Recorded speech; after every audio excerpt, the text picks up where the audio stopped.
All right, trying this again. Let's see.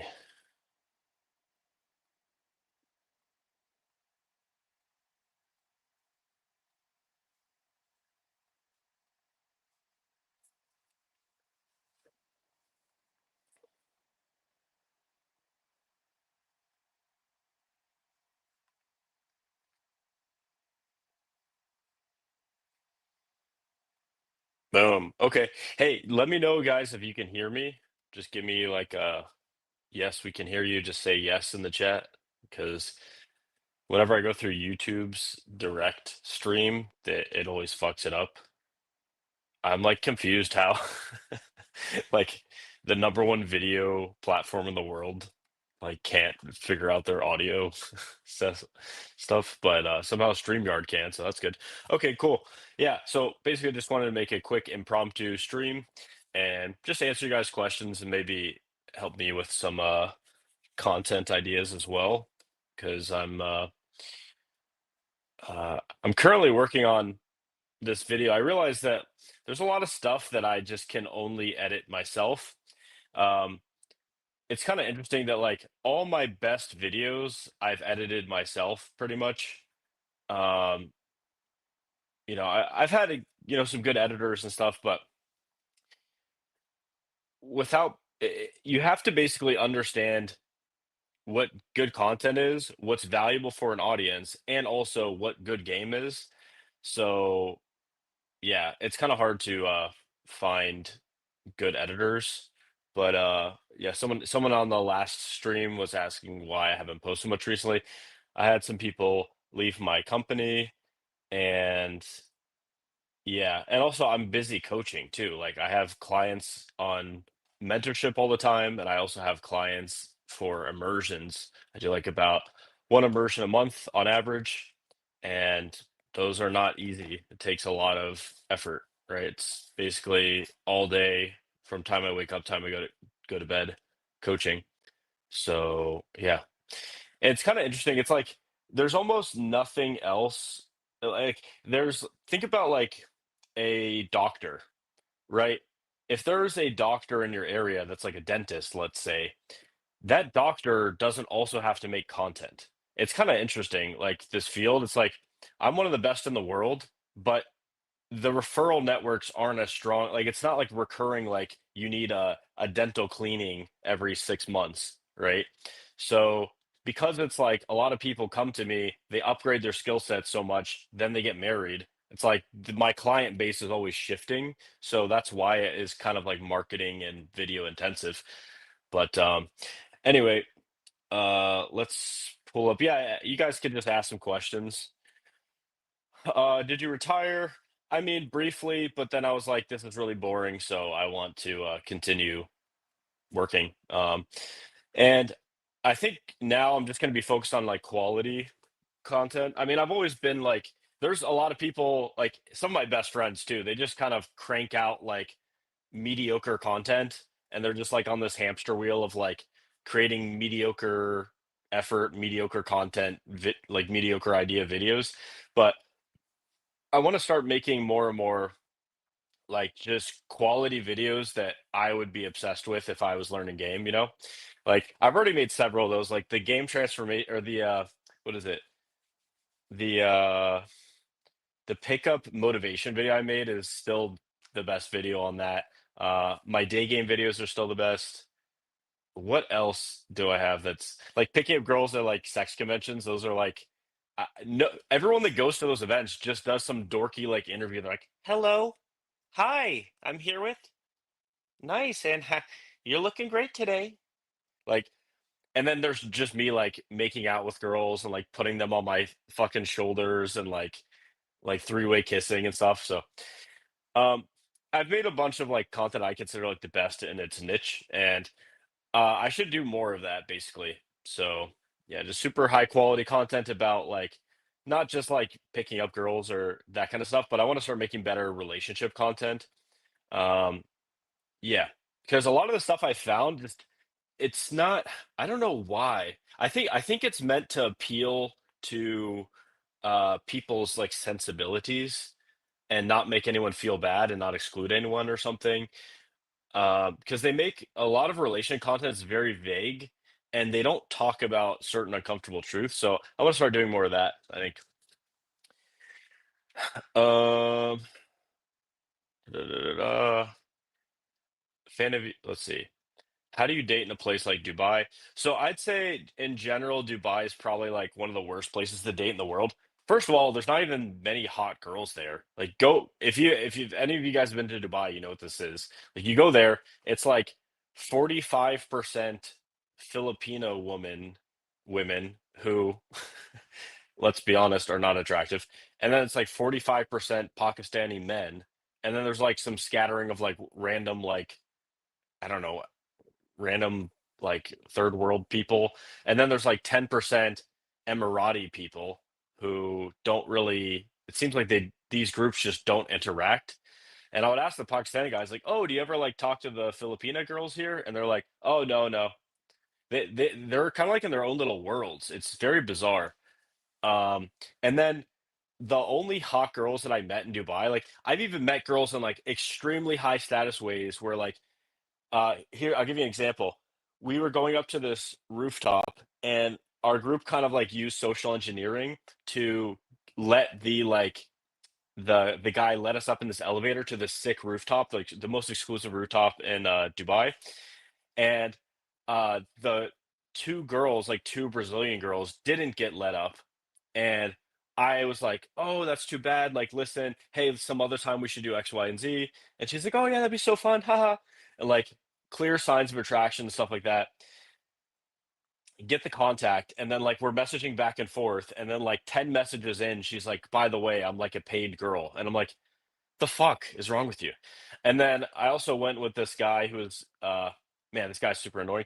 But basically we gamed these two Russian girls, and then we were setting up a double date. Which by the way, I don't uh, double dates are stupid because you need to align four people's schedules. So just go for single dates. But anyway, yeah, I met these like two Russian girls or Ukrainian, whatever, and set up a date. And then I'm like, hey, she wants to bring her friend. Like, you coming? Remember we talked about the double date? And he's like, oh, I don't know. We'll just wait on it. And then I'm like, what the fuck? I'm just like left with my dick in my hand, like waiting for him to like verify that we can go on this double date. And he kind of fucked it up. And then I didn't meet that girl. But I mean, that would have probably been fine. But then again, it's like, dude, you walk around a mall there, it's like there's nothing. It makes no sense. It's a shithole too. Like it sucks. It's like dystopian. It's like it just feels bad. It's like there's no God in the country or something. It's air pollution, like it's just horrible. So yeah, I'd say Dubai's probably top two worst place I've been. Not good for dating either. Okay, next you said a fan of you since the Bull the Hot Blonde Girl. I think she is from Sweden. Are you still in contact with her? Why does that matter? Why does it matter if I am or I am not? What does that do for you in your life? Yeah, I think you guys would be better off if you focused on your life and who you're in contact with.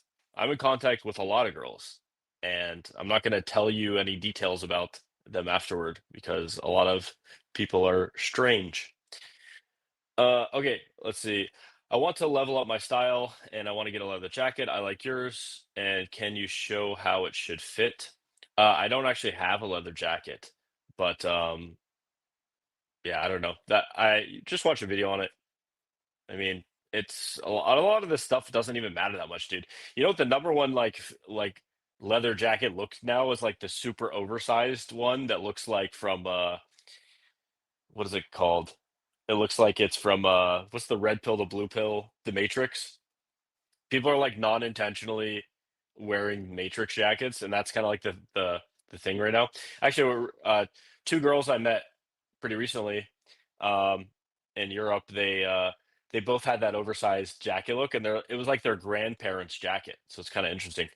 But yeah, just find one that you like. I personally don't like the one with all there's like tons of belts and extra zippers and like I feel like that looks so fucking weird. But yeah, do whatever you think looks good to you. And yeah, man, it's tough to find a good leather jacket. It is tough. Like I'd say like it's one of those pieces of clothing where like I dislike like 95% of the leather jackets I've ever seen. So it's a tough one to find. What happened to your Indian friend who got busted for assault? He didn't get busted for assault, actually. It's basically part of this is a common thing that happens whenever there's a industry or whenever there is a person that people want to fight against.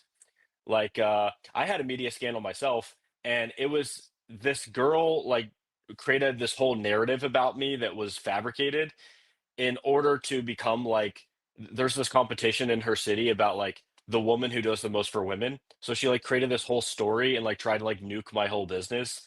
And um yeah, she didn't even win. She got like second place in the competition.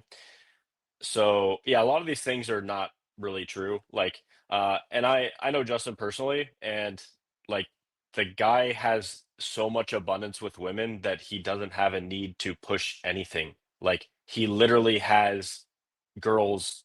Like, I'll tell you this story. Last time I was at Justin's place, there was uh two porn stars that came to his house.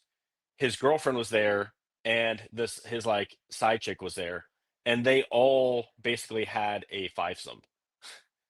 So I'm I don't think this guy is in need for uh any pussy. Let me put it that way. And he's had a girlfriend for like a year.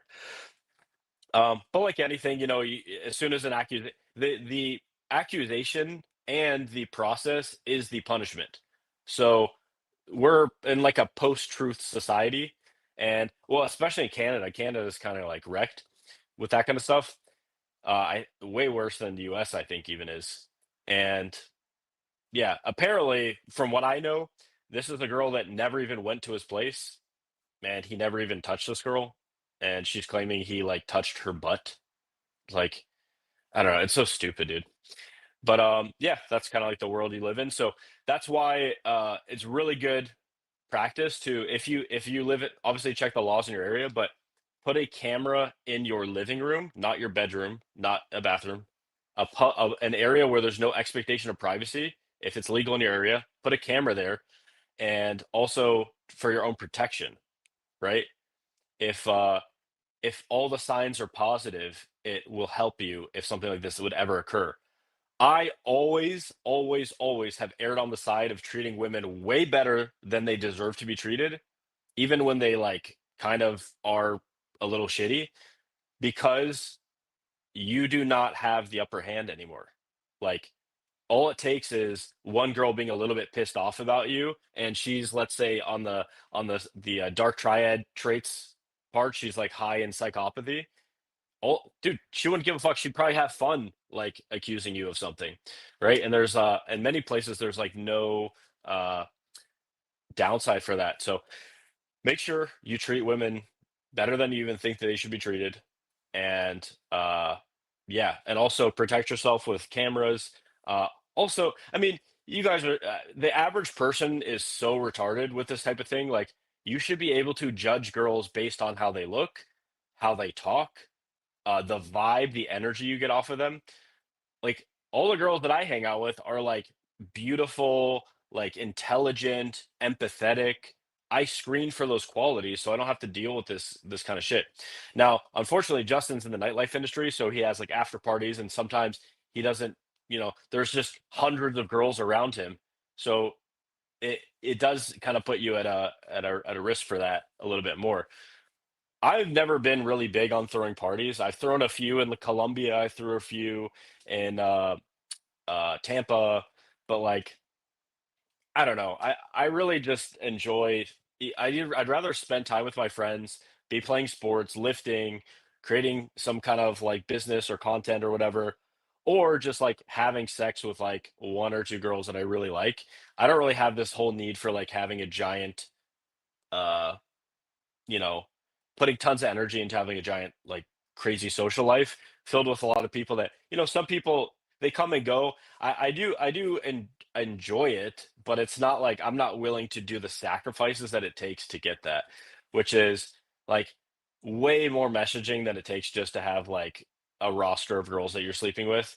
Like And I don't even really like messaging girls. I mostly just call. Like you could just call, like I'll call like a few girls a night to be honest, and just like keep a lot of these interactions alive, and then girls like it make more of an emotional impact, and then I have a large roster of girls. Anyway, okay. So what does it say? Whether you think it's basically you're creating your own prison with this. You're creating your own belief system. You say I'm going to remain single forever. Um, okay. Well, I don't know what that means. Does that mean that you're not going to be dating, or is that like are you just going to be fucking tons of girls, but not have a serious relationship, or do you mean you're never going to have sex? Um, what advice would you give to a guy who's 5'2"? Hmm.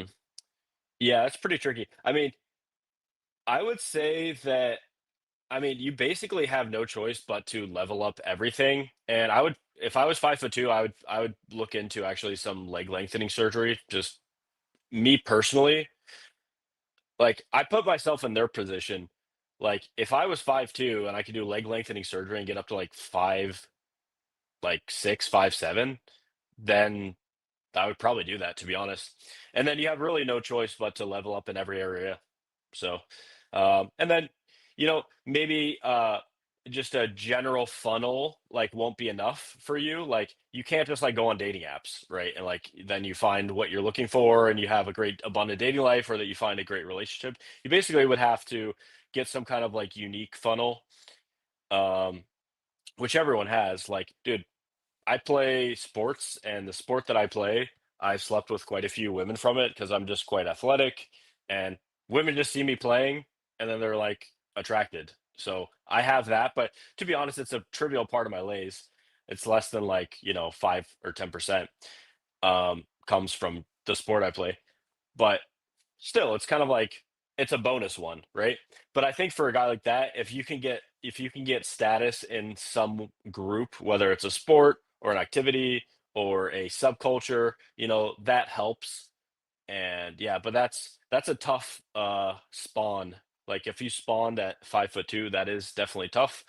But and I feel for you, like I don't know if this is even you or you're just asking for fun. But yeah, that's like really tough, dude. Uh, the other thing I would do is I'd probably move to a country where the average height is low. Like, dude, I'm in Asia right now. Fucking, dude, people are short as fuck. Like, I feel like a giant here. So, and I'm average height for America. So, yeah, I would say definitely you got to optimize everything. And yeah, you just got to do the game stuff that everyone does, but you have to put in a little bit more effort to get each result and then to get the result that you want, pretty much. Okay.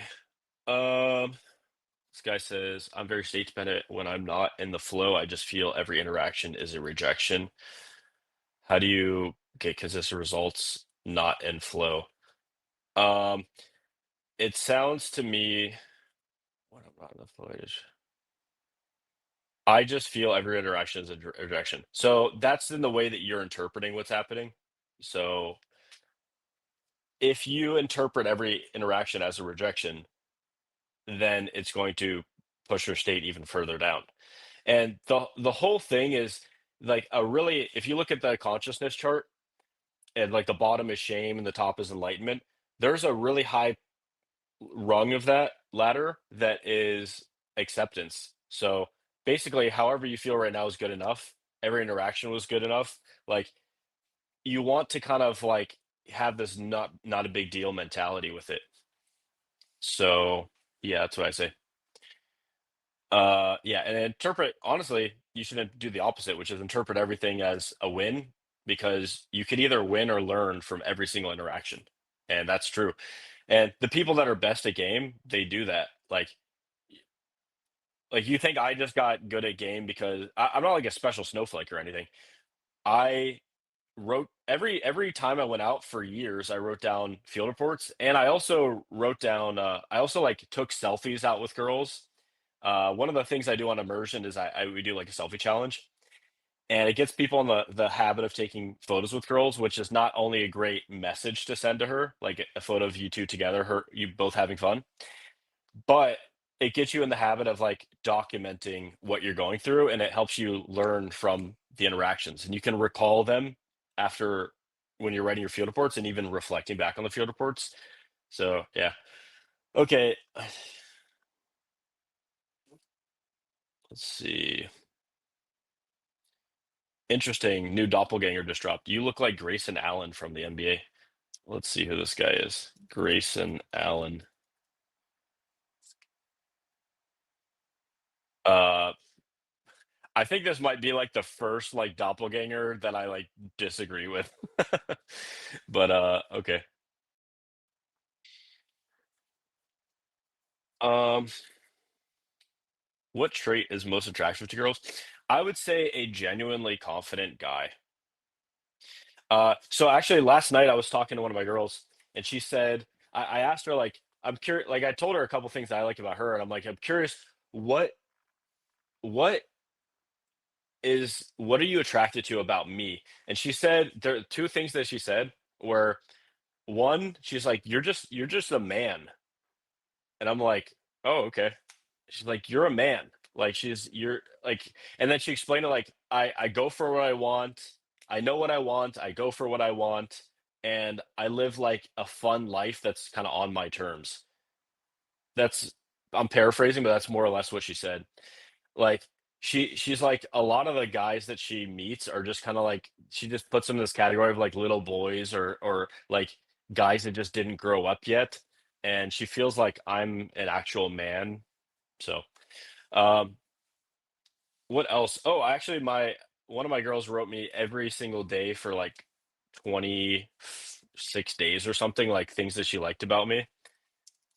I can pull this list up. Let's see.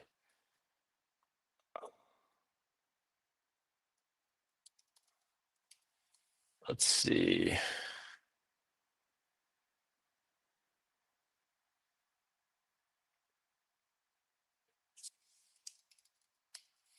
I might just have to scroll through WhatsApp. Let's see. Day. Okay, let's see.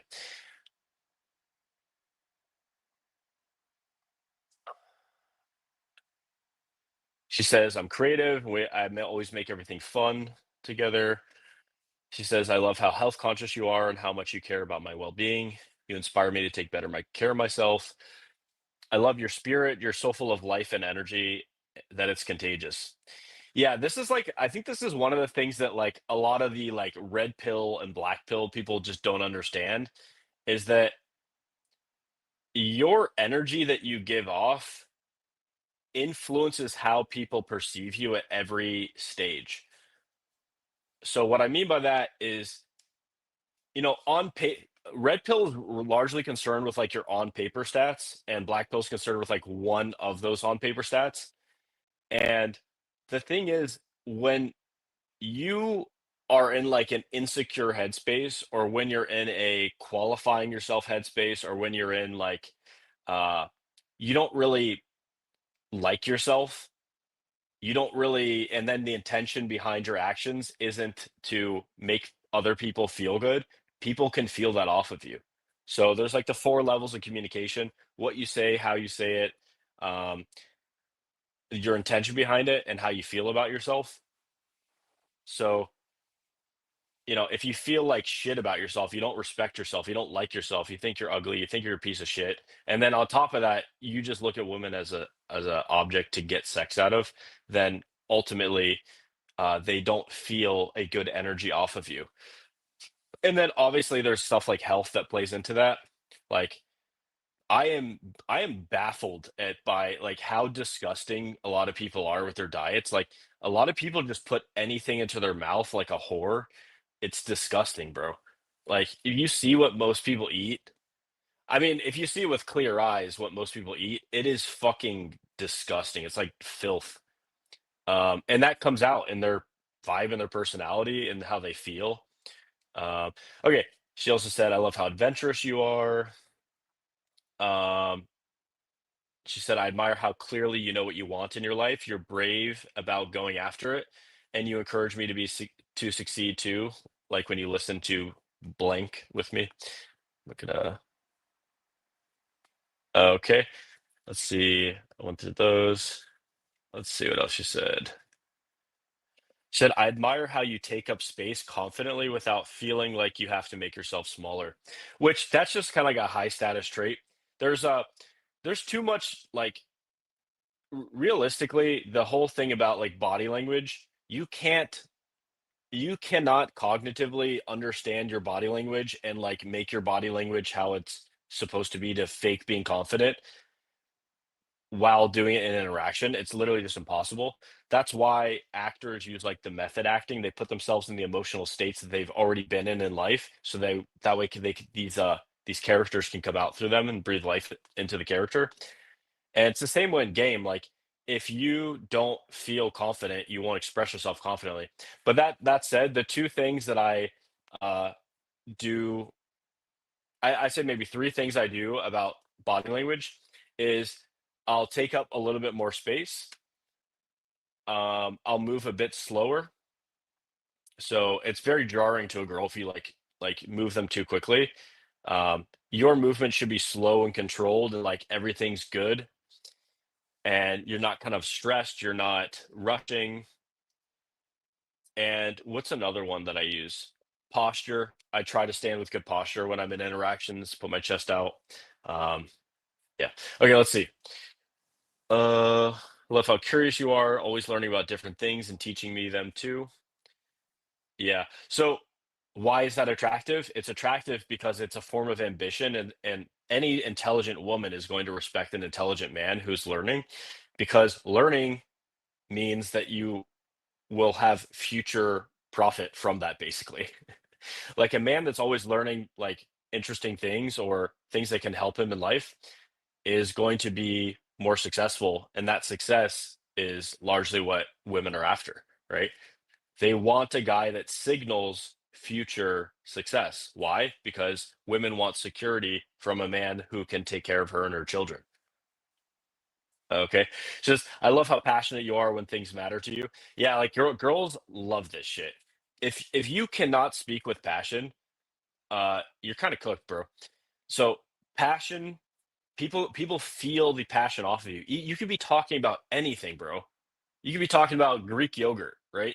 You could be saying like how much you love Greek yogurt. And when people feel the passion off of you, they it's contagious. They love it. It like lifts up their spirits. And yeah, people don't like to be around negative people. They don't like to be around doomers or gloomers, you know. What else? I love your imagination and emotional intelligence and how you always come up with the sweetest things. You make me feel like I have been heard when you think about ways to make me feel better when you are gone. Yeah, I mean, this is not something that I feel like that's actually the hardest thing that I had to learn was just like emotional intelligence over time and knowing how people like to be treated. It is kind of like, you know, it'd be great to tell you guys, "Oh, this is the new fast, easy, cheap way to just get this information downloaded into your brain," but like a lot of it truly is it's over the years. Like the reason why like the reason why every girl that I meet very quickly on, very soon when I after I meet them, or even while I'm meeting them, they're just like, okay, this guy is like top tier. It's almost like you know in chess, there's like the moves from like brilliant, then there's like maybe I don't know, great, and then there's like, you know, good, and then there's okay, and then there's like mistake, and then there's blunder. It's like most guys are hitting like, okay, that average move, this is a book move, average, oh fuck, mistake, and then it's like blunder, and then like, whereas like I've been in this situation so many goddamn times that I know exactly how to show up. I know exactly how to show support to a girl. I know exactly how to fuck a girl. I know exactly what she likes in bed just by talking to her. I know exactly like, so I have so much experience that each thing that I do with a girl, it's somewhere between good move and like brilliant. So like it and then I also even for situations that I haven't been in, because I have this information about like how 99% of the female brain works at all times, like it's so easy for me to take a really good educated guess about that new like edge case that I don't have that I haven't experienced. Let's see what else. Did she say anything else she likes about me? I don't. Yeah. Okay. Let's see. I love how honest and open we can be with each other, even during harder talks without turning into a fight. Yeah. So, like, if you guys want to date a quality woman that eventually will be the mother of your child, do you want her to deal with conflict like by screaming at you, or do you want her to deal with conflict in a mature way where you can have an open and honest conversation and like an adult and work things out that way? I personally love that, and best tip I could give you guys for that is put yourself in a calm state before you have the discussion, and then go through. There's an acronym in my course about how to do boundaries, how to deal with boundaries, and basically it's to you kind of like the word that came to my mind is like reinforce why you like her, but I think it's what's the word that I used in the course? Mm, Yeah, it might be a reinforce or like reiterate like why you like her and why you're in the acronym of the course is ROFWOR. So, oh, reaffirm that's it. Reaffirm why you like the girl. Observations. Hey, when I noticed that you did, I don't know what you guys could probably figure out one issue in a relationship. Let me think. Hey, when I noticed that you didn't text me back right away, it bothered me. Which the next one is feelings. It just bothers me, and I prefer feelings. And then wants, what I want in a relationship is like just speed of communication. I want to know like if I want to get in touch with you, I want you to like answer my call or text me back. And then yeah, and then requests. So would you be willing to put a setting in your phone where like my text messages always reach you with a notification? Um and yeah, would you be willing to like message me back after I message you so that way we can have better communication? And there's also some like other sneakier ways to go about this, but I think this is literally the best way. And yeah, but yeah. Anyway, let's see. Okay, nice. We got some. How do I maintain a fun and flirty vibe, not logic? Um, so basically, a lot of people, what they do is they kind of fall into like the control agenda, and they start thinking like, how can I logically control this interaction, make sure that I can make an impression, and the key is actually to switch from trying to make an impression on the girl and trying to impress her and like kind of manipulate her perception of you to just expressing yourself and focusing on giving value. Like if I told you, and it's one of those things that's kind of an ethereal concept, but it's the most important concept to have about the vibe phase, which it sounds like you're in. So uh it's basically focusing on elevating the emotional vibe of the interaction.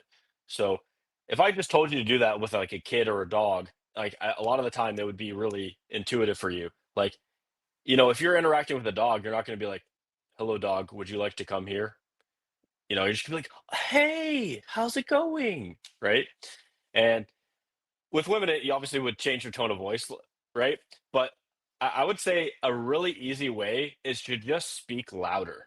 If you can speak louder, project energy, and yeah, someone also put in here uh, by self-amusing. So you give value by self-amusing because when you amuse yourself, you put yourself into a good state, and people just by virtue of being around you and interacting with you, they feel good too. So that's how it gives value. But yeah, Alex, I'd recommend watching there's a self-amusement video I have on YouTube. It's like, oh, nice, dude. It is one of the best too. Sick. Yeah, it is the best video on the internet about self-amusement and how to apply that to your game.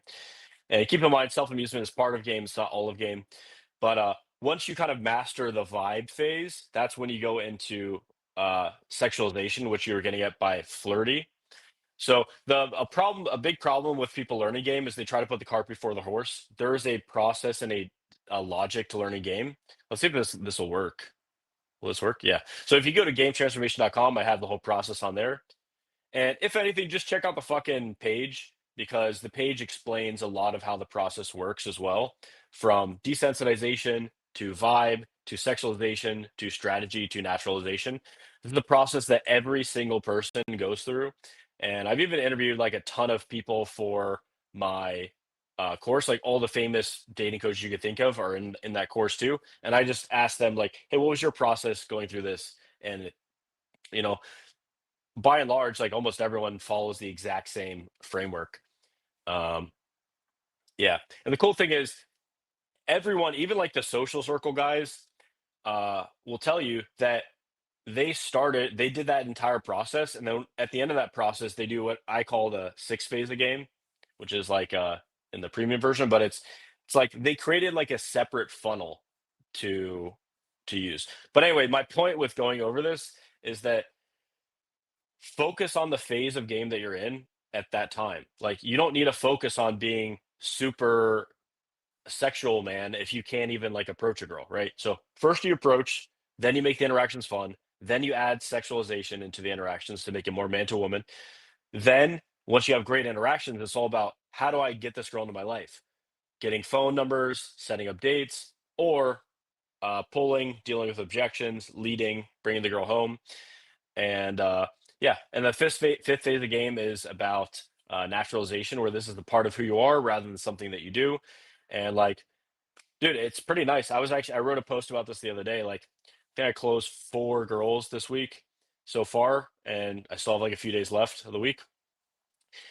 And it's like it doesn't matter what country I am in, doesn't matter what language they speak, it doesn't matter how I feel. I can basically get results because of the phase of game that I'm in. So yeah, it's a cool process, but the point I'm trying to make is that you go through the process sequentially. Anytime you try to jump ahead, you get fucked, basically. Yet another one, how to view generating attraction and top qual.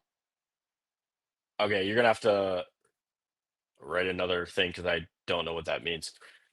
I basically view it as exposure. I view it as the longer that I'm in an interaction with a girl, the more attracted she will become to me because women experience attraction like a volume knob, right? You know, and the better looking you are, you might get like a instant like extra boost, but she still needs to do the whole thing to find herself fully attracted to you to basically have sex. And to be honest, you don't really need that much attraction to have sex. You need more arousal.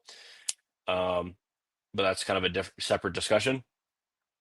But that's kind of how I view generating attraction is that it's like a volume knob. And I basically want to showcase like the ideal masculine qualities actively and efficiently while building a connection with that girl. And so I'll put myself in different situations to do that. Like I will lead her to different parts of the venue to show leadership. I will, dance with her to show that I'm fun and I'm not stuck in my head like a fucking NPC person. And then I'll have deep conversations so to show her that like I'm emotionally in touch with her and that I'm smart. Um, I'll, tease her to show that I'm kind of like, I can play this fun game with her. I'll give her a snippet or like a preview of like what sex is going to be like with me by either making out with her once or like giving her a hair pull or like putting her arms behind her back, you know.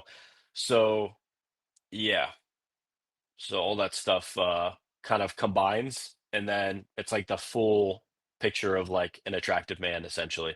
And she comes back to my place, and my place is fucking sick. I have an awesome dog. I have great art. I have a guitar. I know how to give a girl a massage. I know how to make her feel comfortable. I know how all that kind of stuff works. Then I fuck her brains out, and she's like, "Holy fuck, it's the best sex of my life." And then and then I know how to behave after sex, so I don't make it fucking weird. I make it super casual. And then I know how to like get her on second and third dates that she's excited for. And yeah, and basically I do think I'm the best in the world at like getting girls to like fall in love. Like there's no one I know that can like get a girl from she's just a random girl to like she's obsessed with me and she literally cannot wait to see me again and she's setting up the following dates. Like most girls that I meet, they are asking when the second date is. It's not me asking in reverse. I'm actually getting a call from a girl right now. One sec. Uh,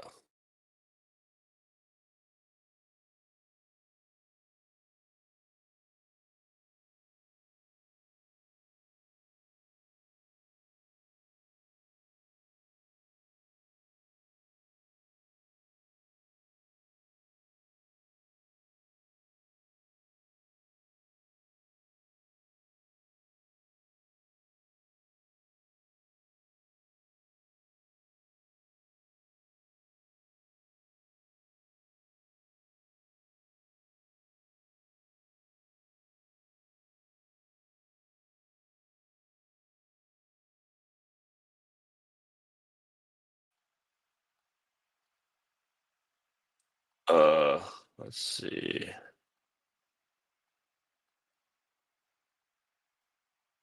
What the fuck, dude? Okay, maybe I'll just use my. There we go. I'll just use my FaceTime camera. Okay, but yeah, this is a pretty good live stream so far. I think I should just publish this afterward. Okay.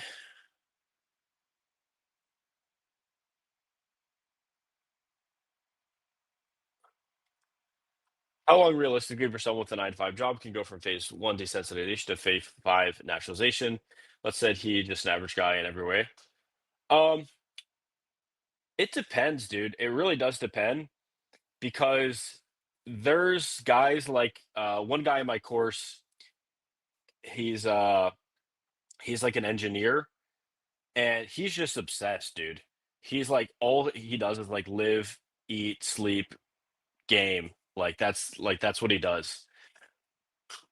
So he bought my course in I think January or February.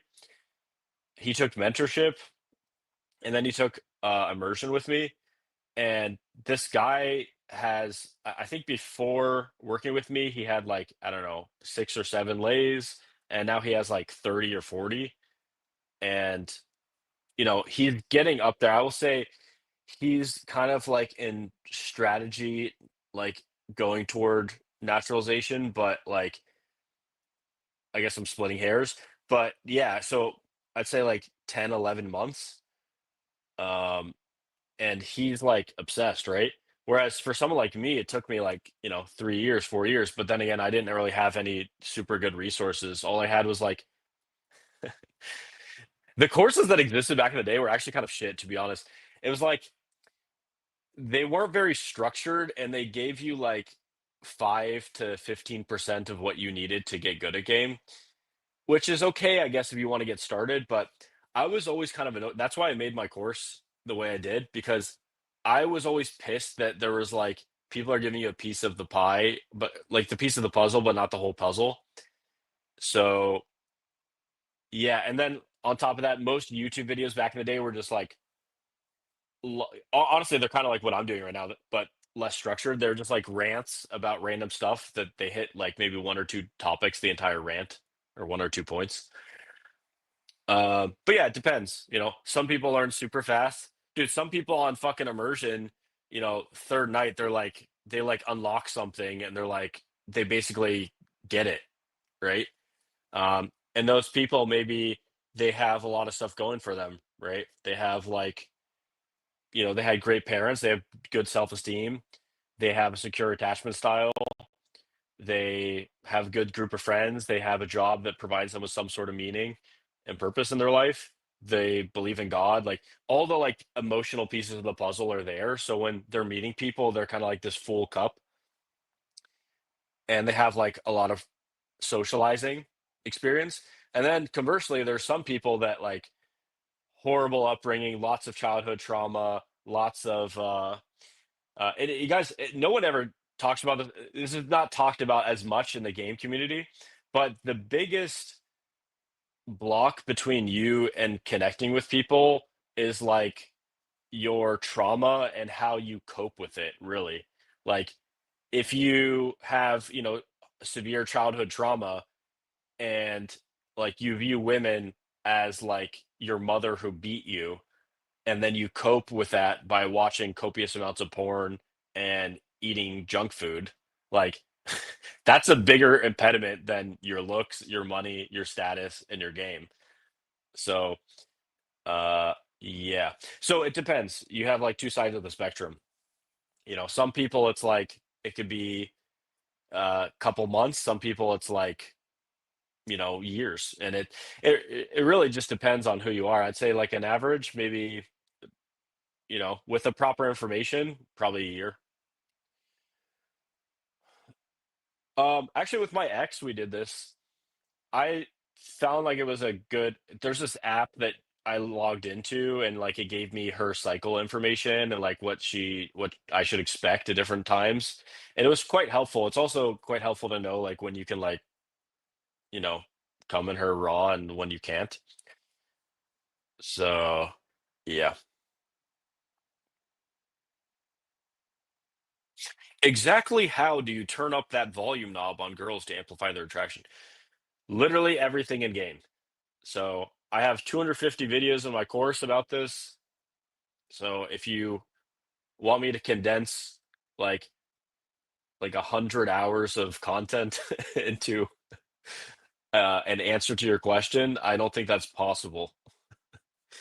Like it's just you do all these little small things correctly. You have confidence in yourself that it's going to go well.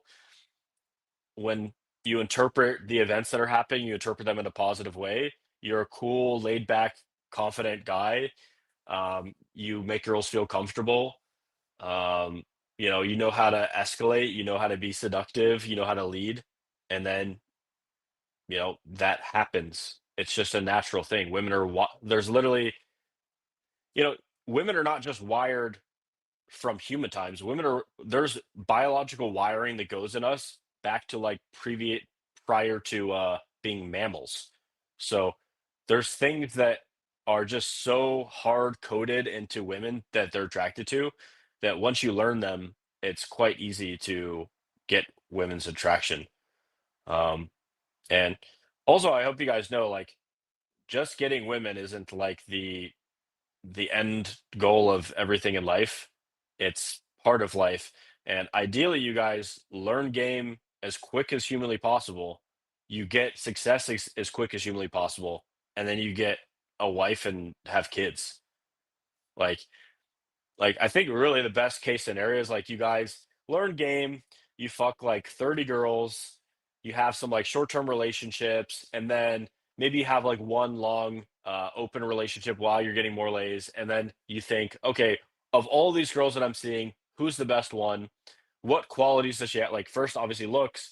What's her energy like? Do I enjoy being around her? But then what are the values, the qualities, the attributes that I wanted a woman that I want to spend my life with, and then get in a relationship with her, and then focus on other things in life. There really is nothing sadder. Like, dude, unfortunately, I'm in Asia right now, and there's like a lot of older guys here that are just like paying for sex, and it's honestly pathetic. It's like, dude, all my friends that are into game and or had been into game, it's like we got that out of our system, bro. Like we have had enough sex for like dozens of other people's lifetimes. So like we don't need any more of that. We know that it's not like sex is essentially a black hole. Like you can never have enough sex, you can never have enough money. So um yeah, it's just kind of like this endless cycle. But when you're using sex as a motivation to improve yourself, then it's extremely, extremely rewarding because all the skills that you learn to be good at, if you're not good with girls, it means you just don't have good people skills. You don't have good life skills. Like, you think that the only reason you should dress nice is for girls? No, you should dress nice for yourself because it's a reflection of how you view yourself. You should dress nice for other people as a representation of your family and your ancestry. You should also dress nice to attract girls, right? So, like every aspect that you can kind of think of things that will improve your dating life will essentially help you in other areas as well. Um, and ultimately, like to choose the best woman to marry, you should ultimately have you should know how women work. You should know what good women are, what bad women are. You should know what real attraction is, fake attraction is. You should know all these things so that way you don't get fucked by the dating market. Uh, everyone's like a little bit different. I'll just talk about. I don't really know their method, but I will talk about lots of canned lines. So me personally, I don't like tons of pre-scripted lines and stuff like that because it just feels kind of inauthentic and fake. Um, Having lots of scripted lines just isn't fun. It doesn't make me engaged in the interaction. So like uh me, like I have a lower dopamine amount in my brain, so I'm a very dopamine seeking person. And when I say the same thing over and over and over again, it makes me want to blow my brains out, dude. So I like to mix it up. I will say about 5% of the things that I say are scripted or whatever, but they're just like very optimized lines that I've just found work super, super well. Um, Other than that, honestly, I wouldn't even say 5% anymore. I'd say probably like 1 or 2% or 3%. A lot of my text game, I will say, is canned simply because you need to save like mental bandwidth essentially, especially when you're doing like a high volume strategy, like using like uh, AI Instagram scrapers to basically get lead lists and like message them. No fucking way I'm going to message all of them like individually something unique, right? It's like you're running high volume 30 to 50 a day or whatever. And I don't even do that for myself anymore. I have someone that does that for me. But yeah, it like what is your goal, right? It depends on your goal too. If your goal is to have a deep, meaningful relationship with someone, like saying a bunch of like canned stuff that you didn't even come up with is probably not great. I mean, that's very obvious, right? Like, in order to have a deep, meaningful relationship with someone, you should be honest quite early on, and you should start unveiling your inner world as it feels comfortable and not too forced to do that. And like, you can have way more compelling, meaningful interactions where girls are, like, drawn to you when it feels more authentic and it is who you are. So, um, yeah, I've always been an advocate of, like, natural game, which it is in one way silly to say natural game because if you're learning it, how is it natural? It's not like inborn or whatever, right? But I'd say it's kinda like it would be the difference between, like, learning a classical piece of music versus just becoming a great musician. So I would consider myself a great musician. You know, I come from a long line of musicians, and you could put literally any song on in the world, and I'll be able to pick up on it, right? I can play Dragon Force, I can play jazz, I can play whatever. So, but I chose to become a great musician. I didn't choose to just learn a specific song and practice to learn that specific song. I have done that. I can do that. But the difference is like a musician in general can play anything, right? If I take a great jazz musician, they can play rock, they can play pop, they can play fucking rap, they can improvise off of everything. And in fact, like like a great jazz musician, for example, could listen to any of those songs and be like, "Oh, this is like almost like playing Happy Birthday. It's so easy," right? So that's kind of how I thought about game is that I want to become great with women in general. I want to become a great seducer. I want to become like a interesting person. I don't want to just sound interesting, right? When I do the former, when I become an interesting person, when I become great with women, then I have great lines. I have funny shit that I have to say. I say interesting things as a byproduct of that. So not only do I get the cool lines, but I have more confidence and respect in myself for living in alignment with who I am and who I'm becoming. And it's just better. So that's kind of how I think about it. How to add more girls in once in a relationship. So Yeah, one of the girls I'm talking to right now, I'm kind of in a stage right now where I am trying to decide who I should get into a serious relationship with, and I've had to be quite I've had to be a little bit more honest with myself where I don't think I would be happy in monogamy, and I'm not saying that you guys won't, because you guys aren't me, but one of the girls that I'm talking to, I was like, "Hey, I'm just curious, like, let's say hypothetically we were dating, right? We were dating seriously, and you're my main girl, you're the like pretty much the only girl I really care about. But I told you like, hey, once every 2 months, once every 3 months, I say, "Hey, listen, I'm like essentially a recovering sex addict or, something's wrong with me, whatever, but I need to fuck a new girl once every couple months." Would that be something that you'd be okay with? You could even do it with me, or I could do it separately. And I don't even have to do it in our city, so you'll never have to bump into them and see them. And she was like, "Yeah, I feel like I'd be open to that kind of thing." Like, she's like, "I just want to make sure that you're happy and I want to make sure that you feel comfortable in the relationship, and blah, blah, blah." So, you know, that girl is down with it. And then this other Russian girl I'm seeing with giant tits, I asked her, I was like, "Do you would you feel comfortable with that?" And she goes, "No." She's like, "If you're my man, you're only for me. Like literally no one else ever."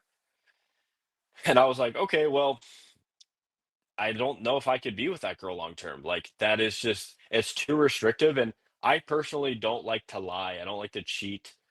So I want it to be out in the open and hurt something her to be cool with. So the downside of screening for that openness to bisexuality, have threesomes, or openness to letting your like her man like go smash someone else, you do cut off some girls with that because some girls just literally cannot tolerate it.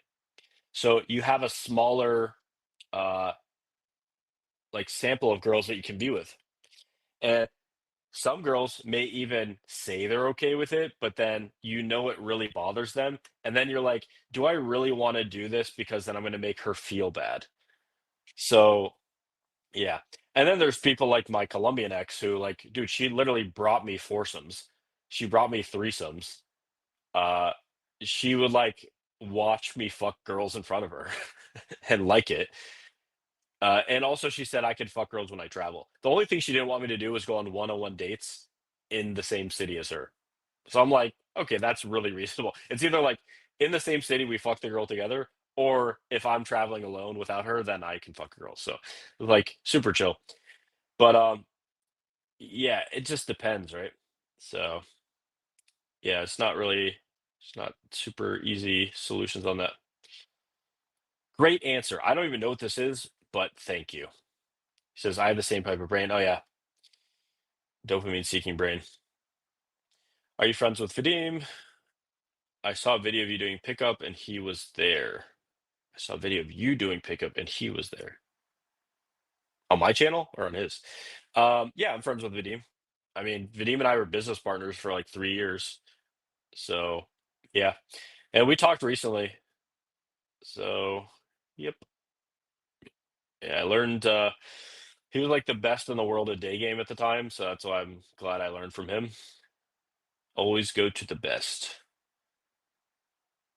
Yeah, I'm just not really I don't like people that don't want to be great. It kind of makes me feel bad. I like to be great. What are good ways to improve fast in game? Improv, recording yourself, challenges. You do the process of game. So there's you know what you do? Look go search my YouTube channel, search Austin Summers, and then the four power laws of game. So there's a million things you could do that would make you better at game. The thing is, there's like a ranking. So the top thing will give you the best bang for your buck, right? And then the second thing will give you the second best bang for your buck. So it's kind of like, in health, like sleep is the most important. Number two would be your diet. Number three would be exercise. And then there's like cold plunge and all the stuff like further down the list. And yeah, so yeah, do the most important things first and then, yeah, go on from there.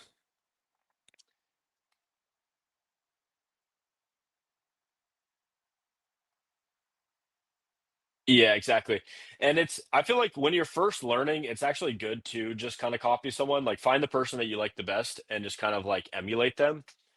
And then from there, you can develop your own style. There's a very famous like process. It's like uh codependence, independence, interdependence. At first, like I like to tell people, do you know why I showcase uh, people, and I tell this too, like people that take immersion learn game like 10 times faster than people that try to do it alone, or they save like 2 years off their learning curve. Do you know what the truth is? The truth is that many people who work with me would never have gotten results without me. And it's not me just pumping up myself. There's other people that teach this at a high level too. But the thing is, without someone showing you the way, some people just can't get the result, and that's fine. If that's you, there's no shame in that. It's like, dude, I had a mentor for several years that I lived with. Why do you think I got good at game? Because I literally emulated the best in the world. So yeah, and then going forward, I developed my own style. I'm my own person, right? I used that experience and that information and that influence to get really good really fast. And then from there, I made it my own so that I became my own self. And then you lead to kind of this is kind of what you're saying too. I'm interdependent now. So like I have my own style, but I'll still listen to different people talk about game because it's almost like you have like this topic and then someone's talking about it from this perspective, someone's talking about it from this perspective. So like if I talk about it from this perspective and some guy talks about it from this perspective, it's still, I can still learn from it. I still have this girl's message on here. I don't know if you guys can see that. It says, "Good morning, Daddy. I got to go back to see my friends and I have a meeting later. Thanks for last night. XOXO. Have a nice day from the hottest girl." Heart. But cool. It's kind of weird. Like I feel like starting out in game, that stuff would like blow me away. But now it's like normal. Okay, dude. Honestly, dating apps kind of suck. Uh, that's the thing I really like about game. Like let's take the idea of like comparing different game styles. Just the fact that if you learn day game never changes. The human brains are all the same, right? It's not like you do day game in 1970s and it's drastically different than day game today. People respond to the same qualities. There are principles, right? The thing that sucks about online is that online changes all the time, right? Oh shit, now you need to do this verification thing for this. And now, oh, this one is scaling down, and this one is like, oh, this code doesn't work, and then this hack doesn't work anymore, and then oh shit, this app is good now, and this app's bad. It's just like so much noise and distraction, like fuckery that's going on in tech that like if you don't rely on the tech, you don't have to deal with that. So like there's where I'm in Asia right now. There's this guy who's he I actually interviewed him for my course. I never put it out because it was kind of retarded, but he was like, dude, Thailand is so hard. Thailand is so hard right now, guys. There's just all these chads, bro. The competition, it's so hard. And I get here, I fucked four girls in the first like 5 days, and then uh like dude, I had a day game interaction today, and this girl was like eye fucking me the whole time, the whole entire interaction. I fucked a girl with an epic ass ear. I fucked a girl with like double D cup tits, this hot Russian girl, beautiful face, obviously white. And then yeah, I smashed a gym girl. And then dude, I smashed this girl. It was like so this is honestly she was really insanely good in bed. She was so kinky, it was ridiculous. But yeah, that's who wrote the note. So like what was the point I was making that? Yeah, it's kind of good not to need to rely on the online algorithms because I don't have to deal with all that chaos, right? I'll still use them, right? Some places they're great. Some places, actually, honestly, I don't think anywhere on earth that they're great, but dating apps are usable. But Yeah, I mean, if you don't like using dating apps or you don't want to, then just do the Instagram strategy, the cold DM strategy that I teach. You can get it in my course, gametransformation.com. Yeah. But I will give you guys one kind of cool workaround. Uh, would be uh, if you use what is it? Graphene operating system. Let me see. Graphene operating system. Yeah, Graphene OS.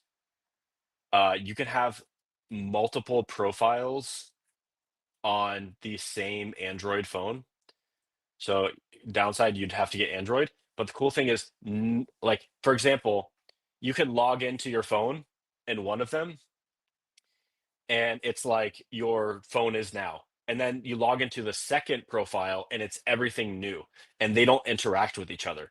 So you could have like 50 different Tinders, 50 different Bumbles, 50 different Hinge, 50 different whatever else dating apps you have.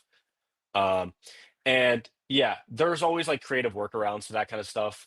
I had like, I think there's an unbanning guide or like whatever in my course, but yeah, it requires like a lot, like changing internet, operating system, blah blah blah, all that kind of stuff.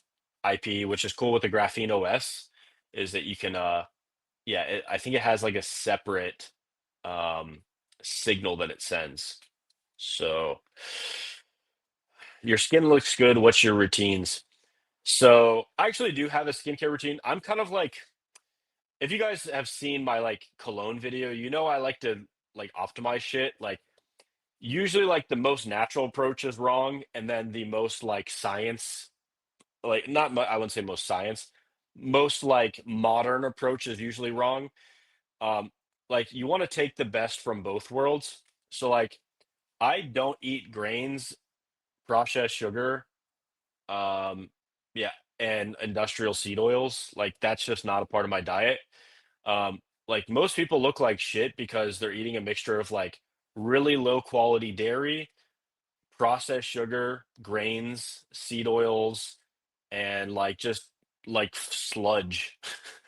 Like most people, it's almost like you're like livestock, and they're just like, "What's in the human feed today?" And they're just like mixing up a human feed formula for you, and you're just eating the slop.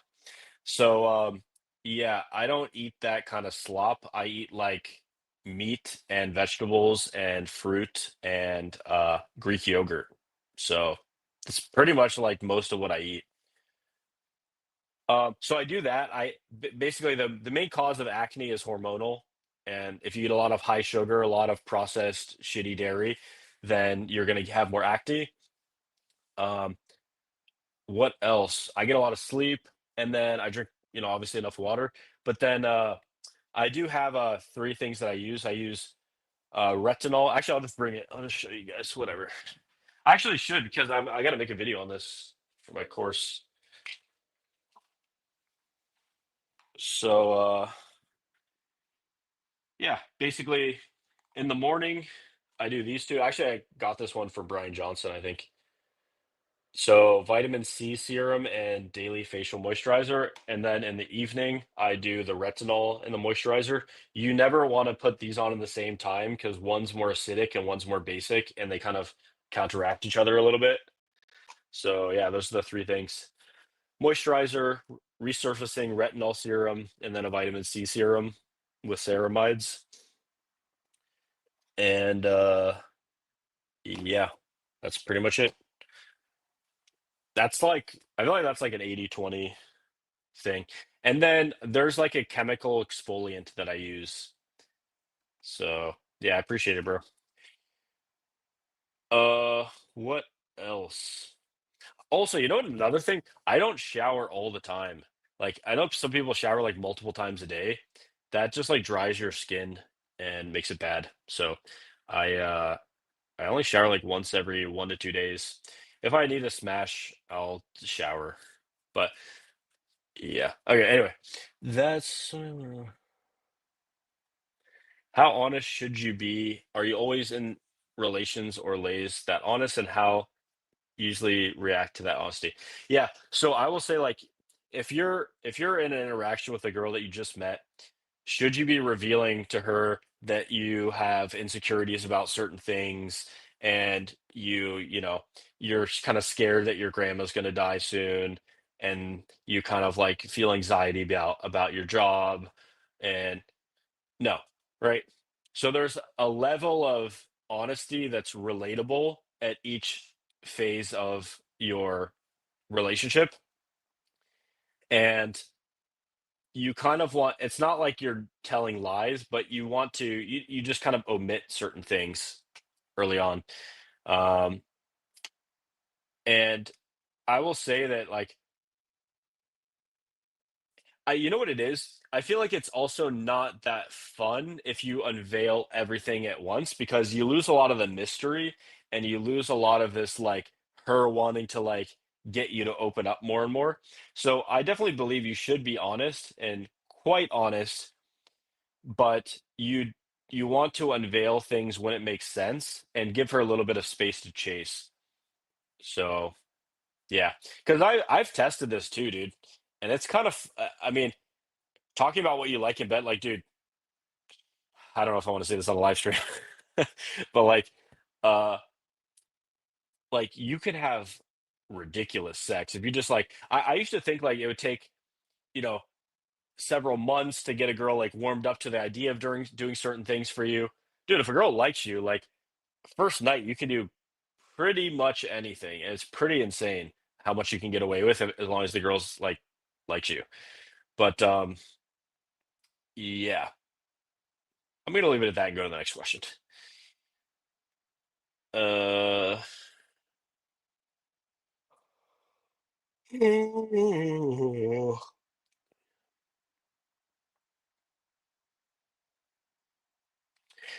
Yeah, I will say there's nothing that will make you have super steady progress all the time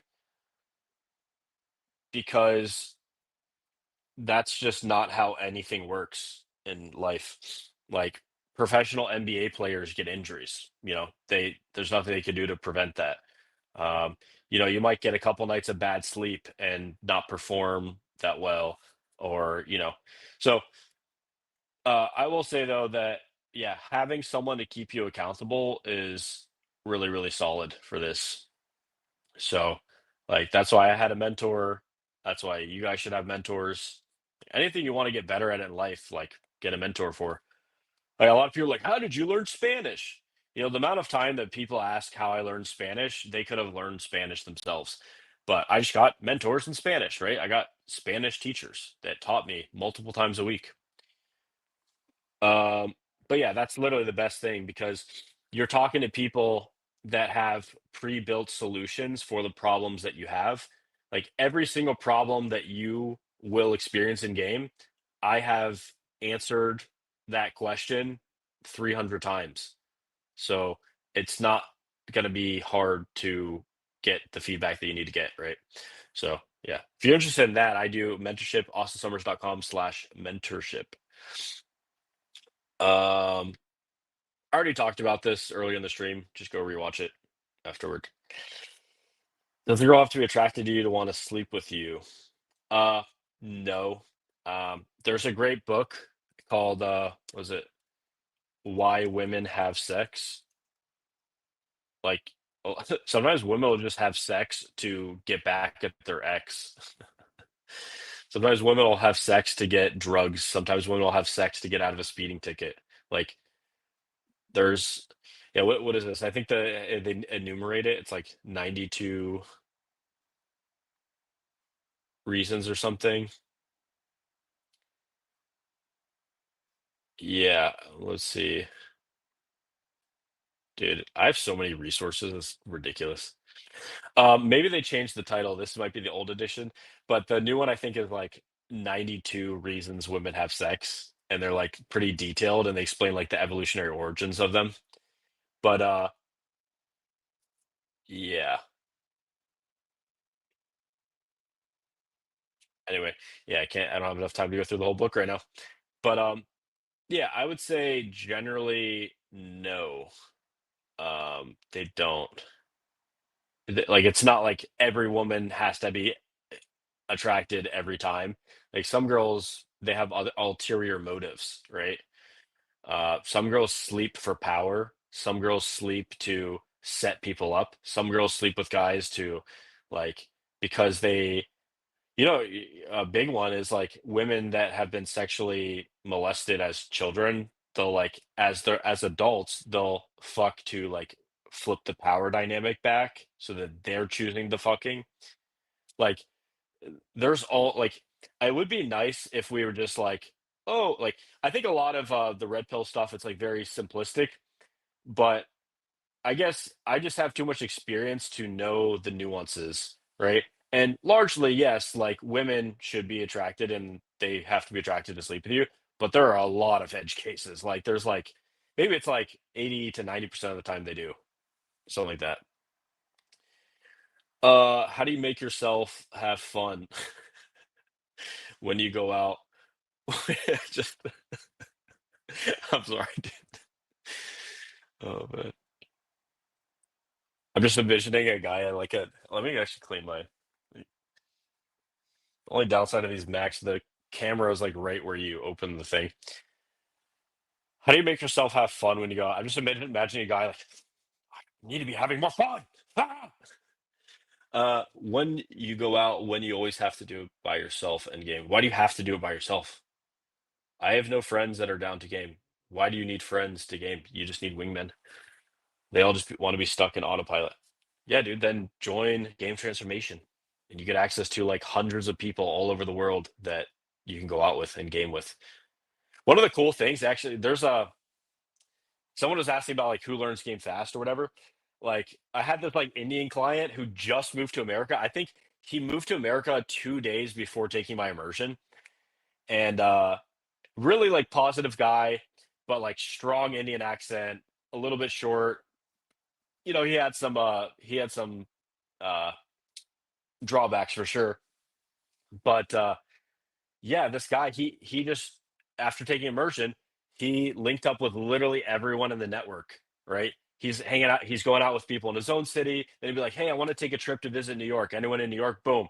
Goes to New York, has wingmen in New York. Goes to Miami, has wingmen in Miami. Goes to Phoenix, has wingmen in Phoenix. Goes to Texas, has wingmen in Texas. So when you're a part of it, you have this like network of guys that are all learning the same thing as you. And as a consequence of that, you learn way faster. I like the saying like with wingmen, you learn game twice as fast, and you have twice as much fun. So yeah, uh, yeah, literally just find a wingman, dude. It's as simple as that. Other than that, I mean, I once you get good at game, I think like, dude, I can go out by myself and have a great time, right? Because I'm social, I talk to everyone, and I create a social hub, and then it's not like scary and it's fun. But yeah, uh, yeah, literally search Austin Summers books. There's a video with top 10 books. And, and comment on that video so I know that you watched it. Austin Summers, I think it's called 10 Books to Make You a More Attractive Man. There's two that I would add to that now. The Status Game by Nicholas Carr. I don't know who it was. Will Storr, The Status Game. And then also, what's the other one? Uh, Get Out of Your Mind and Into Your Life. But yeah, I will say generally books are like the wrong format to learn game and understand women. It's kind of like saying, "Hey, what's the best book to learn how to skydive?" Right? It's just like the wrong format. You learn skydiving through watching it, through doing some jumps with you're like strapped to a guy, and then you do like a bunch of jumps, and then you have to go through a course, and then you do it by yourself. That's how you learn skydiving. You don't learn skydiving by jumping for by reading books, and you don't learn game by reading books. Like there are people that have read, like that. Who's that guy that like lived in a castle? He was like a self-development guy. Like people go to him who have read like 1,000 self-development books and like can't get themselves to do anything. So like books are part of the solution, maybe.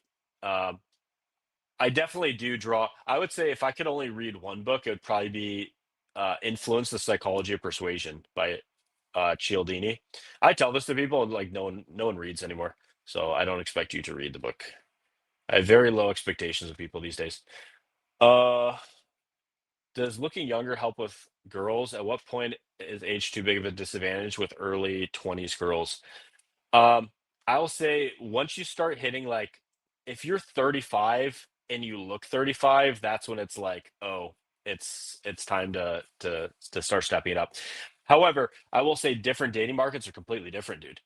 Like I know people in their 50s. I've had clients in their 50s in uh like Eastern Europe dating girls in their early 20s. I have clients in their 50s dating girls in Latin America, right? Because certain cultures are more accepting of larger age gaps. Like Nordic countries are not, um, but Latin American countries are, African countries are, um, countries where status and resources are more at the forefront of a dating culture, that's when age is more acceptable to be expanded. Like the age gap is more acceptable to be expanded. But literally, dude, any girl and a certain percentage of girls in any culture are going to be open to guys that are older, right? Like this girl that I dated when I was how old was I? 21 or 22 or something. Like freshly lost my virginity and then I like started dating this other girl. Actually, when was this? No, I might have been 22. Anyway, uh, she dated a 42-year-old before me. So she dated a guy 20 years older than me and then dated me. And she was like, I don't know, 20. So, uh,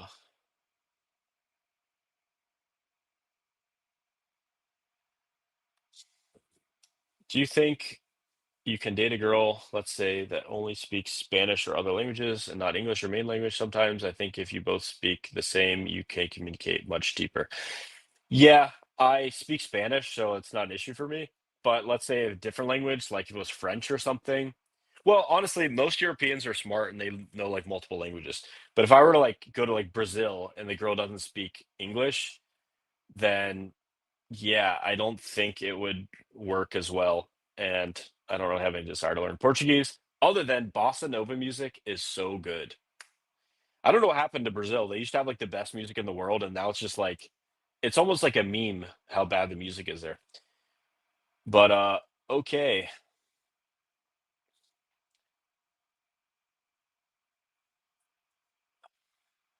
Yeah, it's pretty good. Well, I will say this.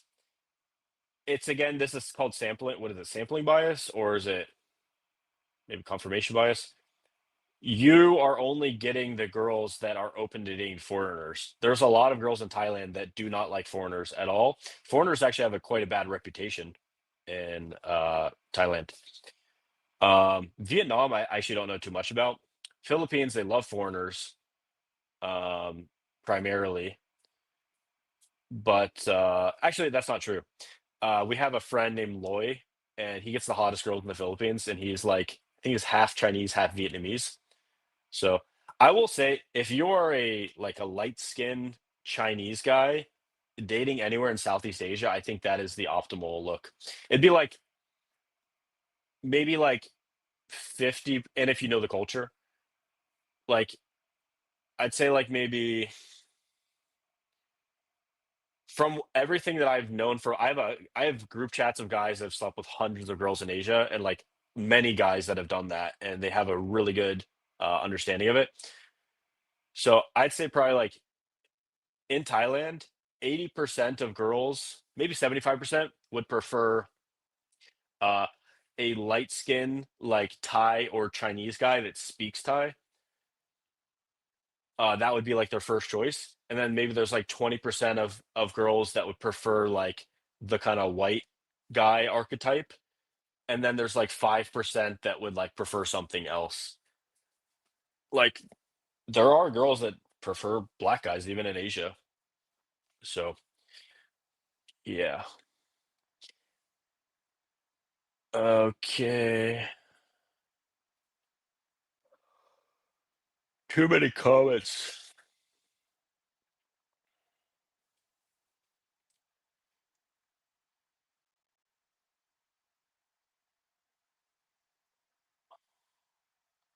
So I said, why don't you do a boot camp tour in Canada or US? I've been doing uh, boot camps and immersions in the US and Canada for 10 years. I'm actually going to Miami to do a one-on-one pretty soon. Europe guys are more handsome than America. I would agree. I think yeah, that's pretty much true. Even if like just a even if you don't even like take face into consideration, I think the average American man is the body fat is too high. So European guys walk more and they have less body fat. So yeah, I would largely agree. Do, do, do, do, do. So I said, why are you worried about how guys look? Who knows, man? Maybe he's bi or something. Uh,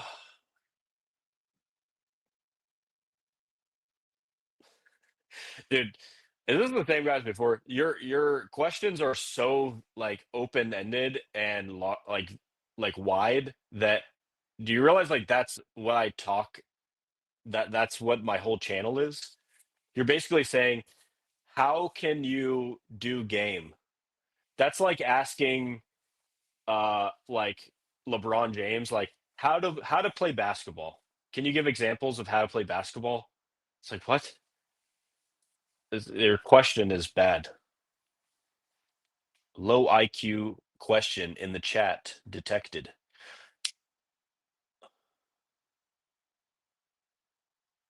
Please share a method that will work without wingmen. Day game, go out by yourself and talk to girls. Night game, go out by yourself, talk to a bunch of people in the venue, talk to girls.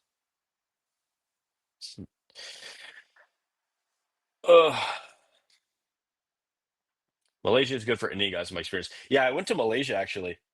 I feel like when I'm in Malaysia, I feel like I'm the only attractive man in the entire country, and it gives me like supreme confidence.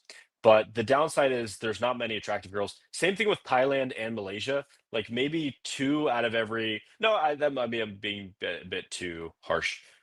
I'd say probably 3 to 5 out of every 100 girls are attractive. So you have to do a lot of like scanning.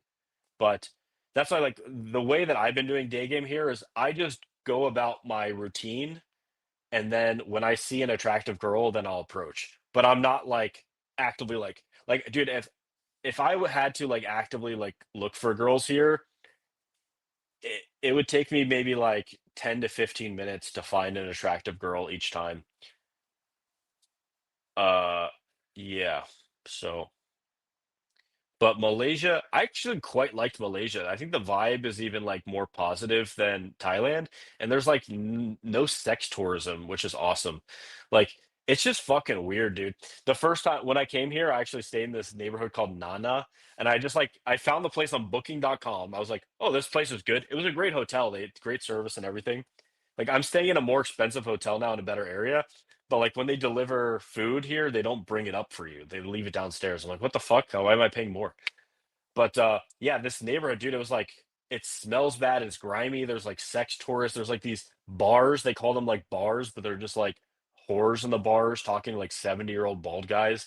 It's like fucking weird, dude. Uh, it's gross. And then on the way home, like because most of the people here, I would say there's a bunch of people that come to Thailand from all backgrounds, but the people that are in Bangkok, like a large percentage of the white tourists here, at least, there's like white Arab and like Chinese tourists. They just come here for like sex, and it's kind of gross, dude. And then there's just like fucking whores just lining up the down the street, like bottom of the barrel, fucking disgusting sluts. So yeah. Um, anyway, why am I talking about this? But yeah, Malaysia, I really like that it doesn't have that quality. I generally was, I really liked Malaysia, dude. Positive vibes. I'll say they don't know how to design streets there, which is sad. Like the you take like an Uber and it goes like this. It's just like you're here, you want to go here, and it goes like it's like by the way the bird flies, it'd be like 2 kilometers, and you drive like 11 kilometers to get to your destination. So it's unfortunate, but yeah, great restaurants in Malaysia. Um, what else did I like? The malls were nice. The the scenery was cool. Cool temples and stuff. There's like monkeys everywhere. It was awesome. Uh, most POA guys are against dinner dates, but Mike Casanova says he still does dinner. Depends on game. What's your honest thoughts on dinner dates? I love them. Every girl eats. Easiest thing to invite girls for. You invite her to a classier venue, and she has a great reason to dress up and look nice. You feel like a boss. Um, and then from there, you can go. I usually go to like a rooftop after that, or I'll just go straight home. And I do. That's why I do like living. Partially, I like living in condos and apartment buildings. Like when you have like a really sick rooftop, it's just such an easy way to bring girls to somewhere that's like it doesn't feel like you're bringing them straight to your bedroom, but like she can kind of like I heard this described as the long con. You can kind of like have something else like slower to bring her to sex. So that way like the girls stick around afterward a little bit more. Uh okay. But yeah, I also love great restaurants, dude. I just I really appreciate good food, and I can distinguish good food like instantaneously. Like I'm I think I'm what's called like a super taster. I don't even know if there's a way to test that, but like everything that I've read about it sounds like me. So like I'm it takes more to make me feel like food is good. And I like to experience good restaurants. And if I'm going on dates all the time, I I I literally have to bring them. So um yeah, like I don't see any issue with it really. The one thing that I've heard from some people is they go, "Oh, but if you eat a bunch of food, doesn't that make you feel sloppy and gross?" What? Like, by the way, it depends how fast you want to go to sex. If I meet a girl out, by the way, also this too. If I meet a girl from online, it's always like to something in public. It doesn't have to be dinner. Dinner's like a really easy thing. Like you don't have to do any thinking. You just do like a reservation and boom. Whereas like if you want to find some creative date idea in your city, it takes a little bit more research, especially when traveling, dude. I don't know anything cool to do in this city that I'm in, but um yeah, also gastric emptying happens like 3 to 4 hours after eating, so, like, if you eat, hang out, go for a walk, go to your place, go to the rooftop, like, a lot of that food is, like, digested, so what do you by the time you have sex, so I don't I don't really see the issue.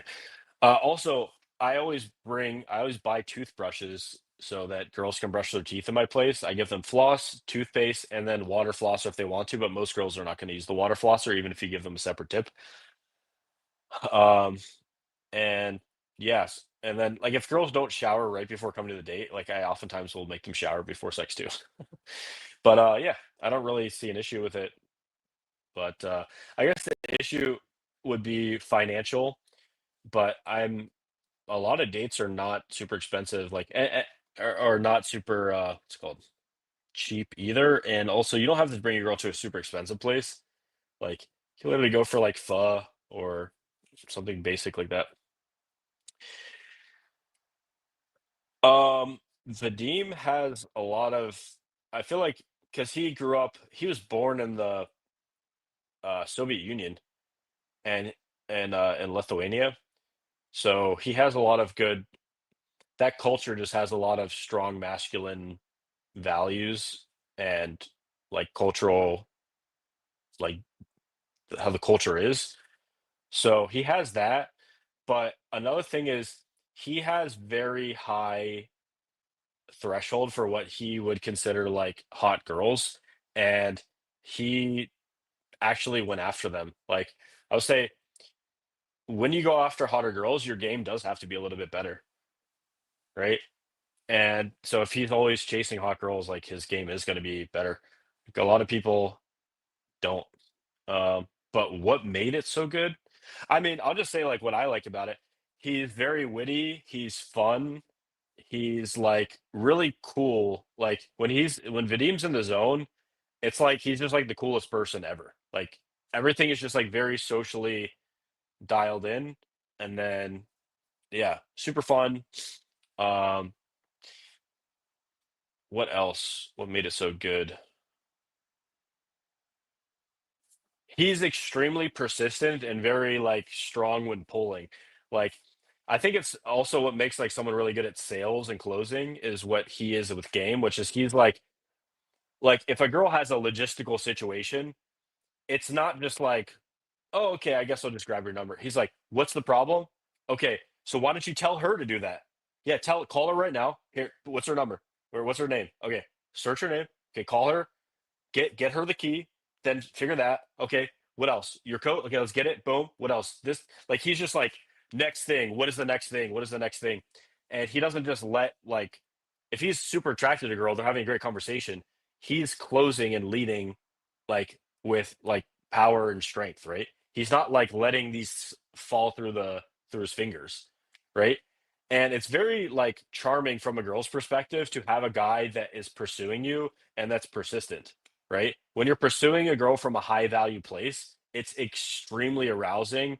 It's exciting. It's like it's like watching like in a dating instance, it's almost like watching like a professional NBA player like when they're hot that night, right? You know when someone's like what do they call it, a heater or something? Like they're just every time they shoot a three, they make it. They're like getting D's, like so when a girl sees you like deal with shit tests, deal with these logistical issues, lead the interaction while like socializing with her and her friends in a cool, fun way, it's just like the ultimate like brain test of like this guy is a solid guy. So yeah, I'd say that's probably what made his game really good. RIP. Everyone write RIP in the chat. Okay, 2 days. I met this girl. We exchanged contact and we talked for 2 days. And on the third day, oh, dude, I'm not. These kind of questions you need like 20 minutes of context for to get to the bottom of now. Um, if you're just looking for like follow up texts, go in my course, gametransformation.com. Go to the text game cheat sheet, and then just use the follow up lines. Literally, those are in my phone. I'll pull this up right now. I'll just show you on a blank text thing. Okay, boom. Here's all my lines in the phone. I go to the follow up messages. I hit first follow up, and then I hit boom. Feel free to chime in. Right. Okay. If I want a second follow up, that's a different message. Right. But I don't have to think. I just have all the messages I'll ever need in my phone. I just tap buttons. This is like maybe from just like online game, the first phase of it, that's like almost 100% of my game is the first message, obviously, is 100% just this. And then, yeah, anyway. Yeah, dude, I wish people cared now. I don't think people care anymore about the whole like cancel culture stuff. It's like the pendulum is starting to swing the other way pretty hard. Like Trump's like banning like third world immigration to America because he's tired of like retards coming in. Okay. Optimal date activity before pulling. Can't do walks in the winter. Uh, oh, dude, I think my brain glucose is running out. Um, yeah, literally anything can be a good date idea as long as it's fun. What do guys do game? What? Why don't guys do game in Japan, Korea? The quality's way better, but everyone goes to Thailand, Philippines. Um, yeah, so I'll answer this. The reason why most guys prefer dating in and people obviously do go to Japan and Korea, but eh, yeah, so you're right off the bat, your thing is not correct. Like I know a lot of people that go to Japan for dating specifically. Not Korea though. Uh I think the issue with Korea is more racist than Japan. Korea, Japan, and China are all like a bit racist, which I think is a good thing. It's a good thing to be xenophobic and protect your culture. Especially Korea, dude. They have like the worst. Korea and Japan have like such bad birth rates. It's like really bad. China too, but obviously they have like over 1 billion people, so it's not really an issue. But yeah, Japan. From what I've heard, again, I haven't dated there myself. I have dated several Japanese girls, but yeah, Japan, the girls are more autistic. The culture is just so focused on work, and the metro closes at like midnight or super early, and then the taxis are exorbitantly expensive. So it like they literally have created an environment for people to not have sex.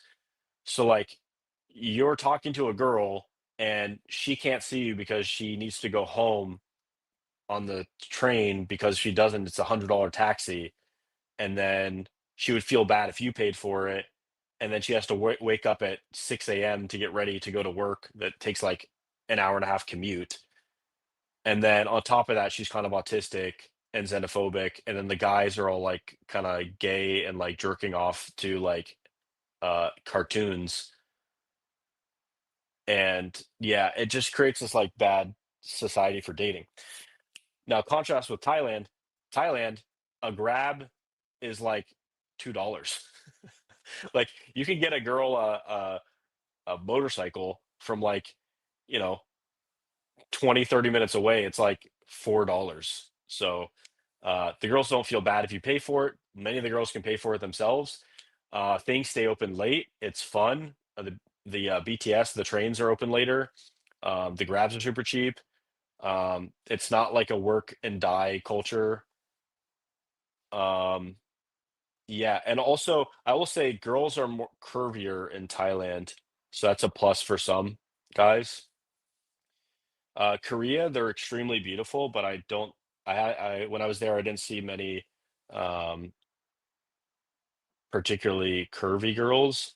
It's also Thailand, Philippines is cheaper, which is a benefit for several reasons. It's a benefit. Actually, maybe Japan is actually cheaper than Thailand now. Yeah, Thailand's not super cheap anymore. Um, I paid $100 or like $120 for dinner tonight. Um, but Philippines is super cheap. Trying to think. Yeah, Philippines. What I've heard from David Bond is that basically it takes you. There's almost no attractive girls in the Philippines, but when you find an attractive girl, she's really receptive to you and really great. So it's like Philippines has more like girlfriend quality type of girls that have better family values than a place like Thailand or Japan or Korea. But it's super hard to find attractive girls, but when you do, they're like really receptive. That's what I've heard. But yeah. Honestly, dude, if I'm being completely honest, most girls in Asia are not that attractive. So I would rank them like third most attractive race. So it's probably why I also don't hear that much about even people coming to Thailand anymore too. Like Thailand also it's quite a difficult place to live in. Like they don't really want you to live here. They just kind of want you to like come for a while, travel, and spend money. Like even my friend, his best visa option that he could get is a 5-year visa where he can only stay 6 months out of the year. Like what? They expect you to leave like half of the year. Uh, Depends on the girl. Yeah, I heard this too, that Kenya, the girls are like really high quality and great values, not super whorish, but like super like friendly and social. Um, but the only downside is that they're super dark. So like if you like super dark black chicks, honestly, I would do Kenya.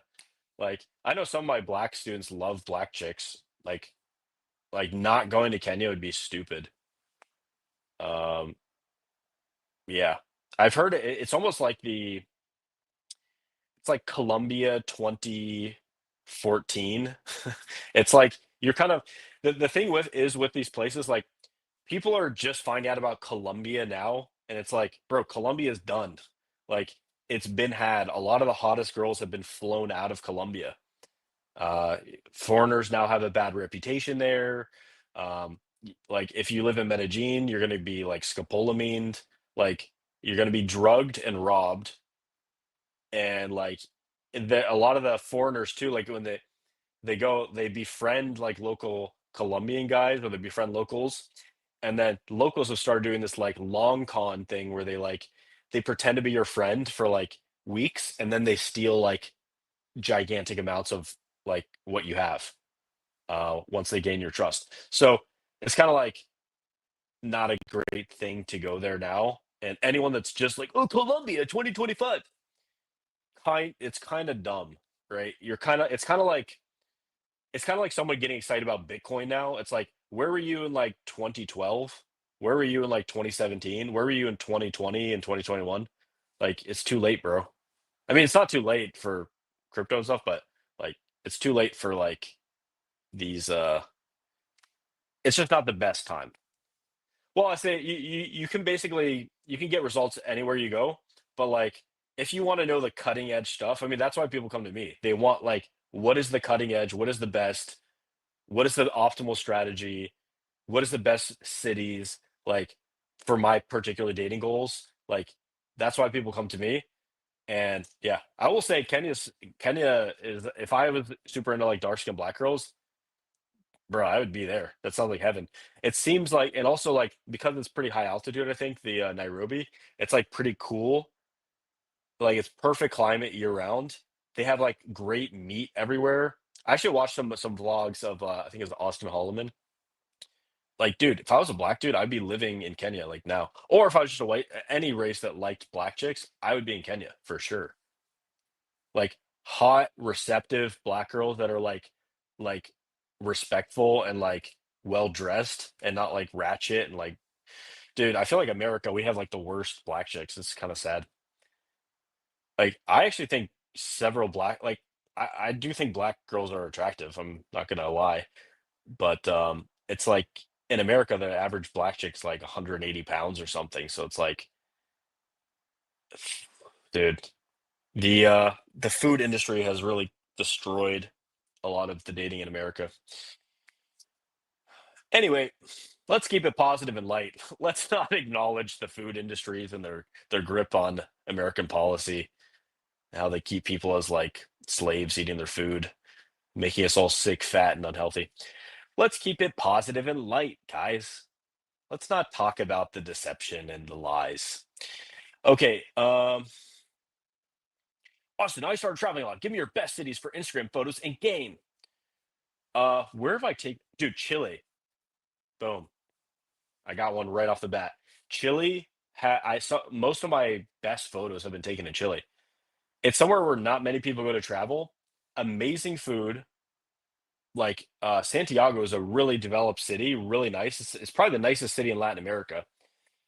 Girls are hot, girls are receptive. There's a mixture of like German, Spanish, indigenous, Italian. So it's like they have like a range. Like, dude, first girl I smashed in Chile was had like blue green eyes. So uh yeah, great for game. Um you can go in Santiago, there's obviously tons of great places to take photos, but you go east and you have the highest mountains outside of Asia, outside of the Himalayas, I think, maybe. And yeah, you can go to this place called Mirador de los Condores. It's like the Condor Lookout. You take photos there. Then they have like these thermal springs. Then you can go west. You can take photos with penguins. You can take photos on the sand dunes, go sandboarding. Yeah, I think, and then also Easter Island. Dude, Chile is just the best. Easter Island is the most remote island in the world, and you can fly there in like a 4 or 5 hour flight from Chile. Round trip, I think it was $400, and get photos with the Moai statues and like so many cool photo opportunities in that island. That I will say Easter Island is the most interesting place I've ever been. So I'd say if you combo photos and game, I mean, you could get good photos anywhere, but like I think Chile is a cool place to check out if you haven't been there. It says Korea for game not recommended, both South and North. Yeah, they're a bit racist. I've It's the first place I think I've ever been where I got rejected from restaurants that were open because I was white. I also got rejected from taxis because I was white. And I tested this. You're like, how could you know? Well, I tested this because there's a place where you can like wave down taxis. And when I faced them like this, they all drove by, even the ones that were open. When I turned around and flagged the taxi like this, not showing my face, they would slow down and then I would turn and say, "Okay, cool." And then I'd try to get in and they'd speed off.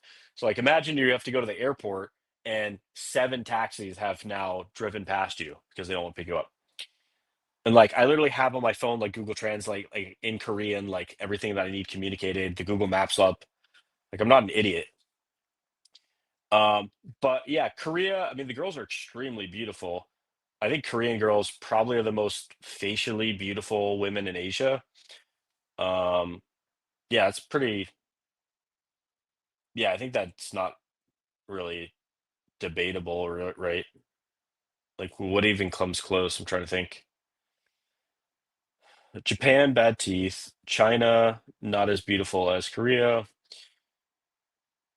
Southeast Asia, no. Just no on all that. Yeah. I mean, if you count Russia as part of Asia. If you count Russia, Kazakhstan, then obviously. But for East Asia, yeah, I'd say Korean's probably the most like pretty, like beautiful, but their bodies are not super curvy. So, man, it sucks. I wish like Japanese, Chinese, and Korean girls were just like thick, like slim, thick, fucking Asian beauties, dude. That'd be fucking sick. Because then you get curvy, high IQ, uh, like cool societies in one girl. That'd be awesome. Yeah, unfortunately, there's only a few places in the world where you can combine high IQ, great asses, and good societies.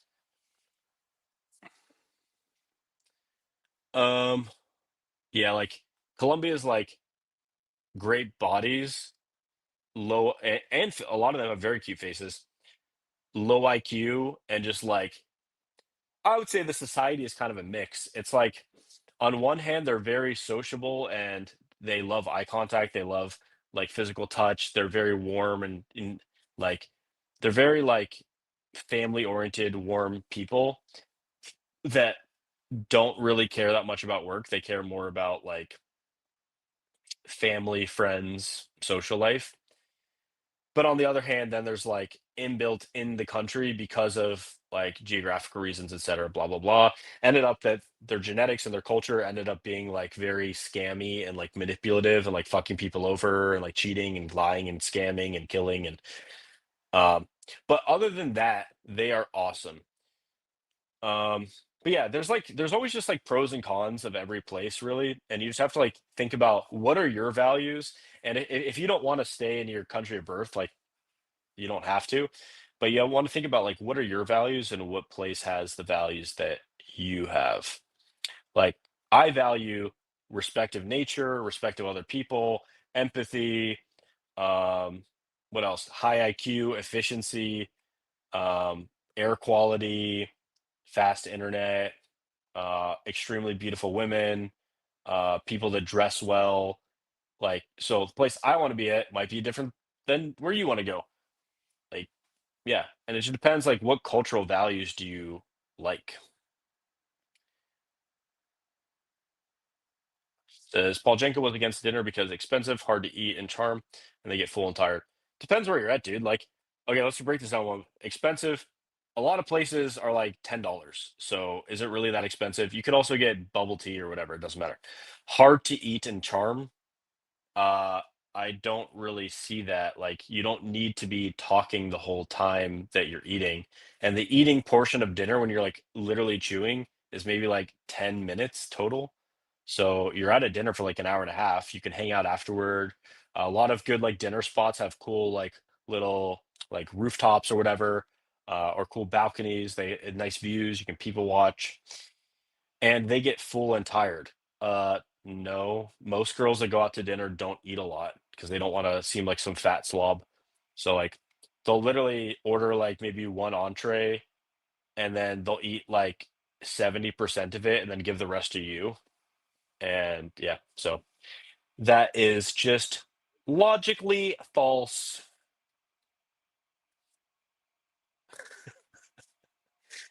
Uh, After completing the 5 phases of the game, can you go back and do them over, but in a more advanced way to get even better? So I the phase of game, they kinda, like, overlap. So it's kinda like you're doing desensitization for longer, and then you start vibe, and then you start, sexualization. So they kind of overlap. I think what you're kinda asking is, like, the individual skills in them. Yes, it actually is good to kinda refresh them. And to be honest, sometimes when I take breaks from game, I'll go back and watch my own videos and think like, "Okay, this is what I'm fucking up on, so I should watch this video." And then it's just like I get the most nuanced, deep video on that topic, so that way I can like take all the lessons out of it, say, okay, that's exactly what I'm doing wrong. I need to implement that next time. So yeah, that's what a lot of good players do. They like you learn all the kind of like the skills in game, and then you go back and you kind of repeat them, and you get better at those individual skills because you never attain perfection. You only get like, let's say you get to like top 0.1 percentile of like leading, and then maybe focus on other things, and maybe the leading slides down a bit, right? Um, but yeah. Are these questions from a long time ago? Oh shit, these are like 20 minutes ago.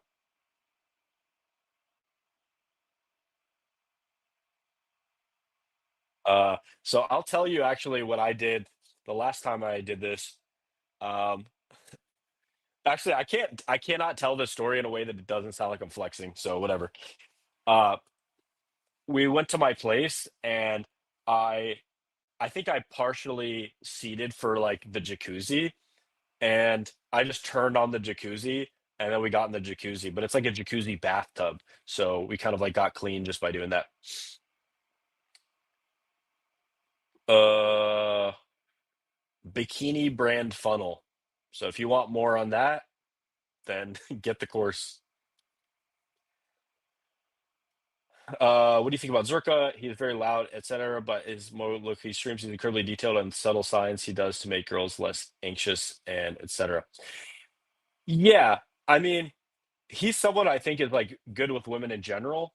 And it's one of those things where like if I go and interact with a girl, maybe I do 2 things consciously. The rest is just like these things that I've practiced for years or like just comes to me in the moment. And when I look back on it, I can point out like, "Oh, I do this for this reason, or I do this for this reason." But in the moment, I'm not thinking like, "Oh, I shall crack this joke to elicit this thing." And then at that point, that's when I'll touch her. And at that point, then I will make her feel comfortable with this. It's more like the higher levels of game, you go from like doing actions to more like energy, like you just kind of feel the energy and you know where to direct it.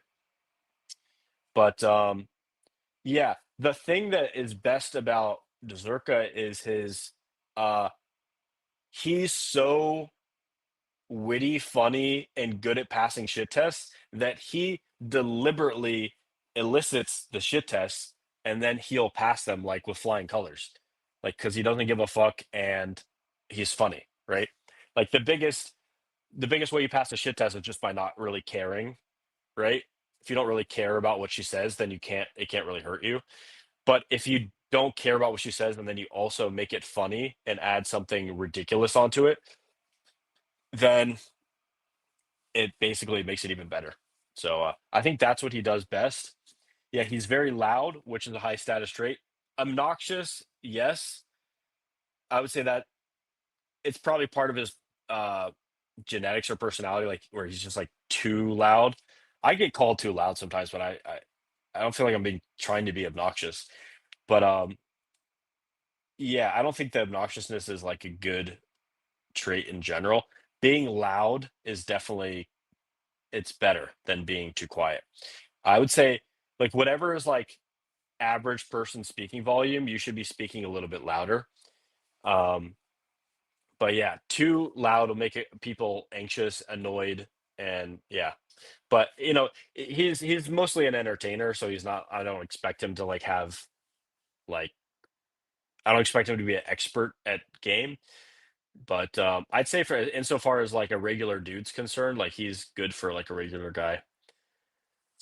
Um,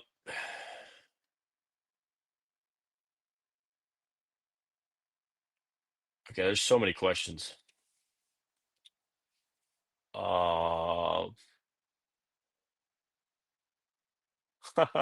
dude, you know what's funny? I pulled a girl from my friend Kevin. He's like my best wingman back in the day. He's like my number one wingman of all time. He he was interviewing girls on this question, day game or night game, and then I pulled a girl from day game.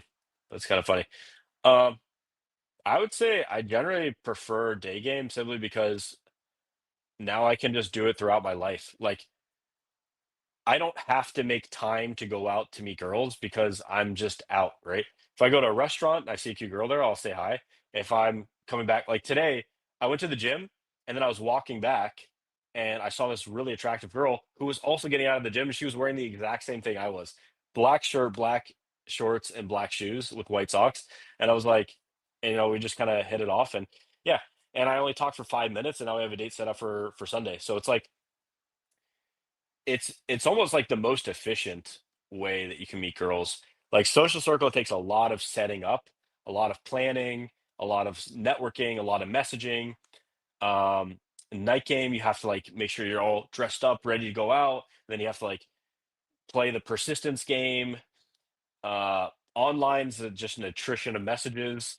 I would say online is also quite efficient if you just want to like get laid pretty quickly. But dude, day game is like so fun. It's just like so effortless, right? You're just out walking around your day, you see a beautiful girl, you use an open and flirt a bit, figure out her situation. If she's got to go somewhere, then you just cut the interaction shorter, get contact, set up a date, and then yeah, like this girl I met, I'll read you the messages.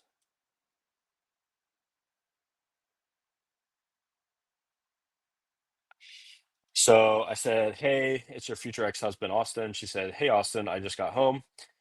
I said, "Get some good rest." She says, "Thank you. Anyway, I think I can make time for Sunday if you still want to meet." I said, "Of course." I miss staring in her eyes. She said, "Ha, that's the plan. Just let me know." Or wait, she said, "That's haha, that's sweet. Just let me know the plan."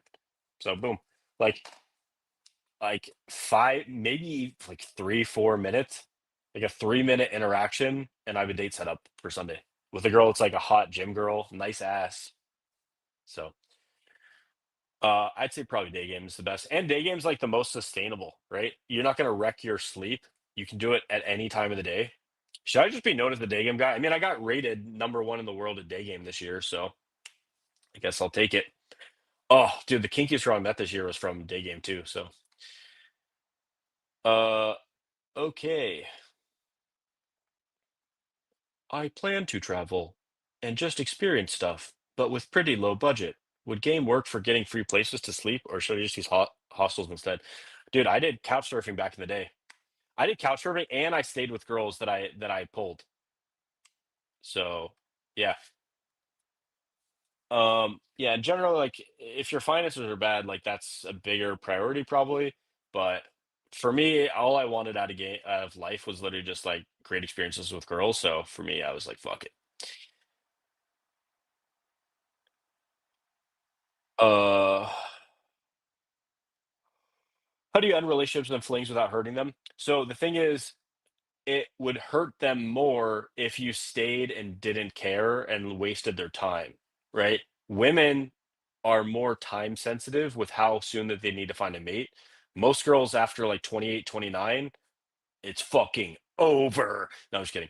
But a lot of girls, the older they get, the fewer their options are. They dry up pretty fast. Like you see girls make reels like, "Hey, I used to get so many invites and like no like am I ugly now? What happened? Like why is no guy inviting me? Why are people what happened to all that?" It's like they get old, the age starts showing, and it's like, dude, it's really sad.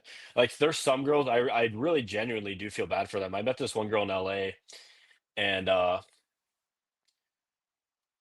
like, her situation was just so sad. I didn't even end up sleeping with her because I just, like, felt bad for her.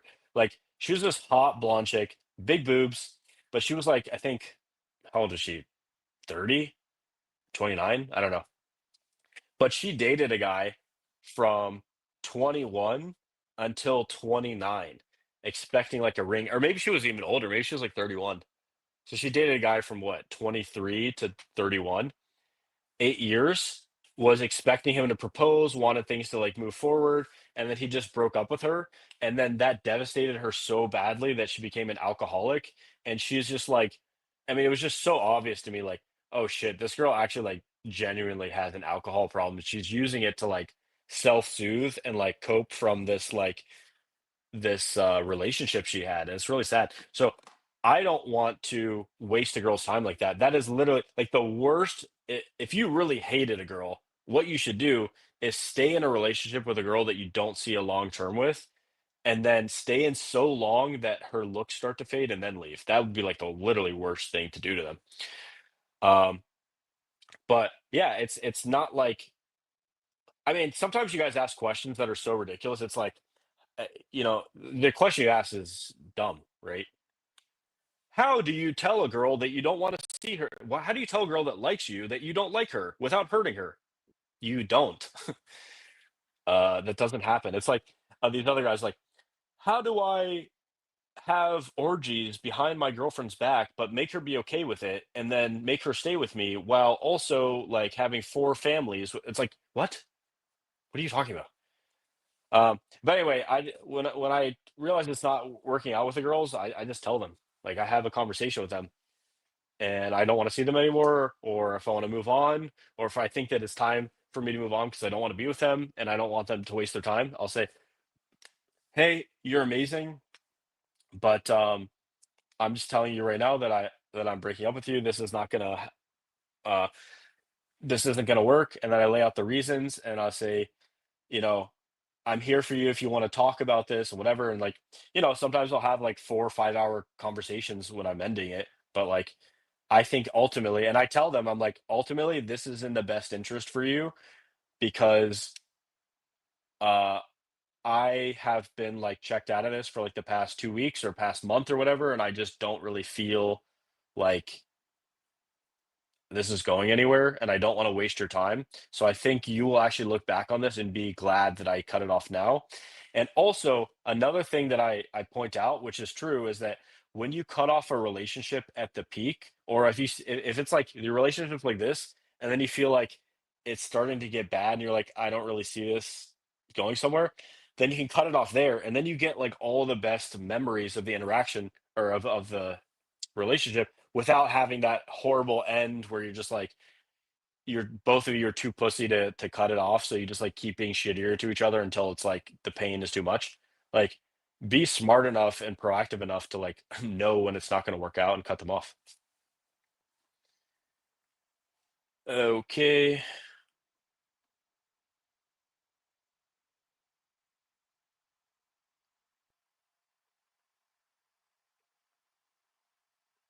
this is my response. What?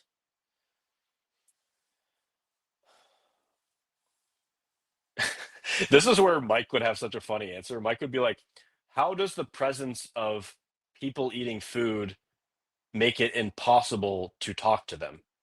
How does being in an indoor uh, building that makes food make it impossible for your mouth to move and shake someone's hand and get a contact? Thank you, Sir Black. Uh, Austin Summers.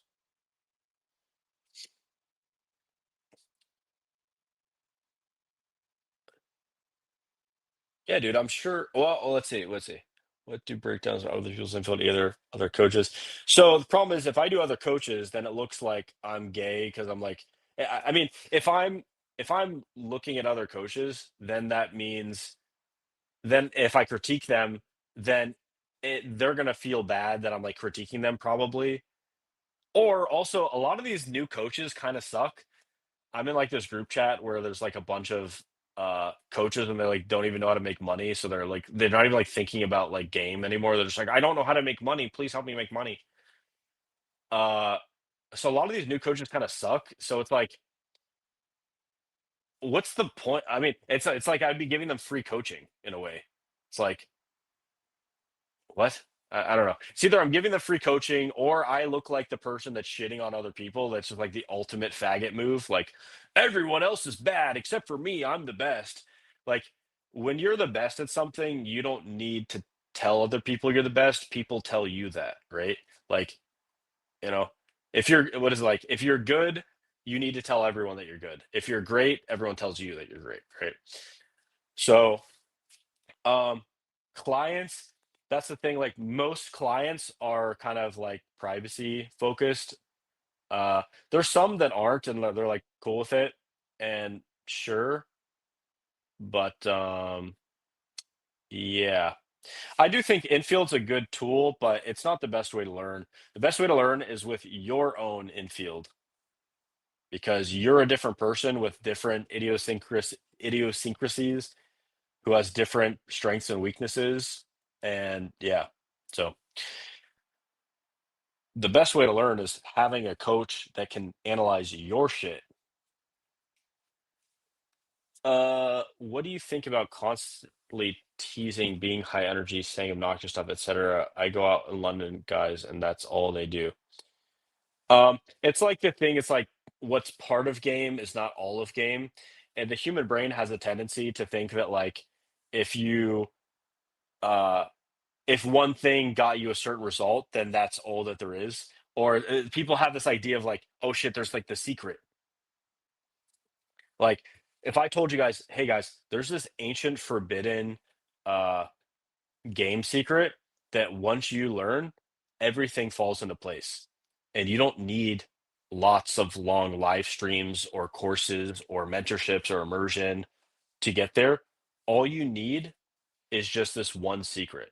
And when I share the secret with you, you might get fucking angry, but pretty soon you'll realize that it's the truth. And you'll realize that you've been doing things wrong your entire life. And yeah, it's literally just as simple as that. It's one thing. Like people love this like one thing, but like I was not attracted to that because I know that's like dumb, low IQ, low rent bullshit. Like the October Man sequence, the drama, the what the fuck are the other ones? Like the cube. Like there's like all these like it's the thing, you know? And in reality, like if you're like a perceptive person and you go out and you meet people that believe that, you look at them and you're like, it's like looking at a dog or something. You're like, this person's really this simple. They're like a retard. So, and they don't seem cool. They don't seem good with women.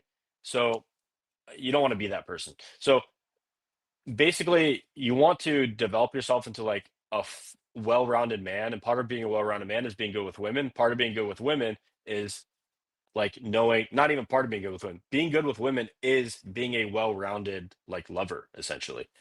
So high energy could be good. Saying obnoxious stuff could be good because it shows you're not in groupthink. And teasing can be good, but constantly teasing is not good because you don't build enough comfort. It's just kind of annoying. Girls have to like keep up with it, and it's just like this weird, like intense banter back and forth. Like teasing is fun, but then it's also like, you know what's better than that is like acting like the girl's your girlfriend already. Like if she's already your girlfriend, yeah, I tease my girl sometimes. I also make her feel comfortable. I also like, am sweet and caring. Like you guys, I feel like the whole red pill space really does not get this, but like being a good person is actually very valued by women. Like if you're like, hey, let me get your Uber home. I want to make sure that you're taken care of. I want to make sure you're safe. Text me when you get home safe. Like something as simple as that is like a really powerful cue that of protection, providing, like making like and just like the mental aspect of like you want to know that she's okay. You want her to do well. When women know that it's like win-win and that you want them to win, it's very attractive. So uh Can you describe your life lately in 3 words or less? Let me think. Chaotic, stressful, uh, sex? I don't know. Yeah, my life has been really chaotic, combination of, like, visa issues and finances, and, like, I'm paying $6,000 a month for rent in a place that I can't even be in, so it's kind of annoying. Uh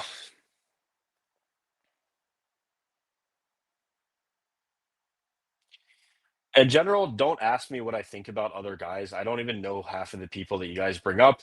Even if I do, I don't think it's my place to share my genuine thoughts on people because I don't like to talk bad about people. I also don't want to give people free promo.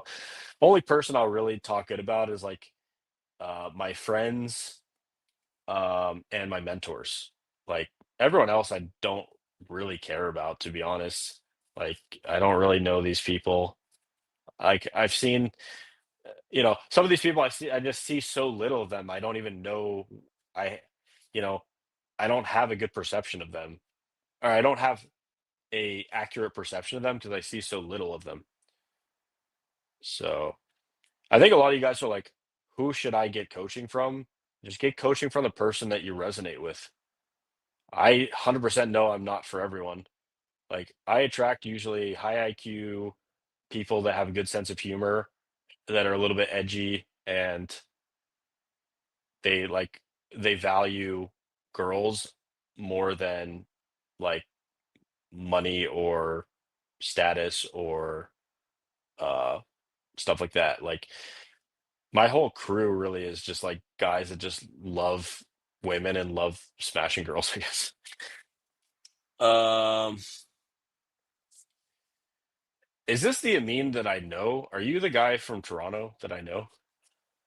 Follow up. It's almost like getting good at game is a uh curse because you become a sex addict chasing that dopamine and novel experiences. Yeah, so there's like a couple paths I've seen people take is like they get 40 or something around that, and then they just like, okay, now's the time, just have kids or whatever. And their hormones change a bit, so they're not as like, crazy about sex, and they're just more about family. Another thing I've seen is that, I mean, what I've done, if you like zoom out, like this week, I've been on a heater. I've closed 4 girls this week, and soon to be 5 on Monday. But, what was I gonna say? But yeah, if you zoom out, I've tried proactively slowing down for this reason because the ultimate failure in life is probably not having a family. So, yeah, I'm doing what I can to do that. So there's one girl that I really enjoy spending time with who is like dude, she literally just signals everything positive for like she'd be a great mother. She's great with kids, she's great with animals, she's smart, she can figure things out without being told. She can do things without even being told to do them, and she can like anticipate my needs. She's like so sweet and helpful and awesome. And then there's another girl who's like, maybe she doesn't have as much of that, but she's also more open to me uh having like sleeping with other girls while still being with her because I think she has a bit of a disorganized or like avoidant attachment style. But then that is its own problem. So yeah, those are the kind of things that I'm thinking about now. It's either like I get older and then like my hormones change, but I don't think they're gonna change that rapidly, dude. Because most people like poison themselves for like their entire lives, and then they look old and feel like shit, like from just years of drinking beer and doing nicotine like a dumbass, and like fucking what else do they do? Eating junk food and like dude, I've been taking care of my body since like 18, pretty much. Like I've been very optimized with my shit for like a very long time. So I don't think my hormones are going to change that drastically. Like, yeah. Anyway, So I basically have to like either slow down and get my dopamine from other areas, or just be with a girl who's like okay with me, occasionally sleeping with another girl. Every girl has like a different kind of like arrangement that she would want with that. So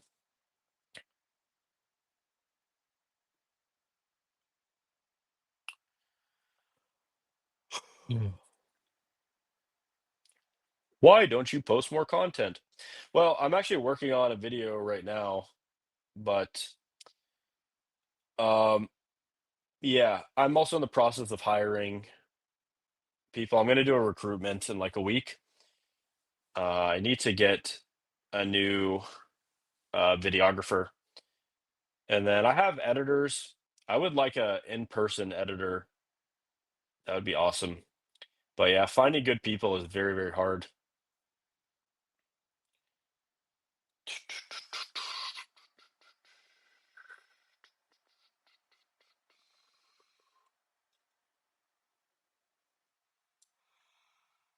Ugh. Yeah, I should probably. All right, guys. I'm gonna go to sleep, but yeah, this is a good live stream. I think I'll end it, and I think I'll also publish it. I don't think I need to do anything for that either. But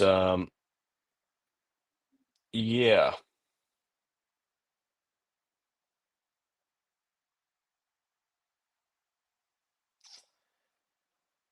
you're welcome. Yeah, this is fun. I feel like you know, partially doing these are kind of bad because then sometimes you guys just get a couple answers here and there, and then you kind of like you don't end up getting the true help that you need. But I feel like it's good for me to talk and feel like I'm contributing and giving value. And it's also good for me to practice speaking and practice thinking about these ideas, so I can continue serving you guys. And yeah, also I feel like it gives me like more video topics, so it's cool. But yeah, cool. All right, guys, thanks for being here, and I'll see you when I see you. Goodbye.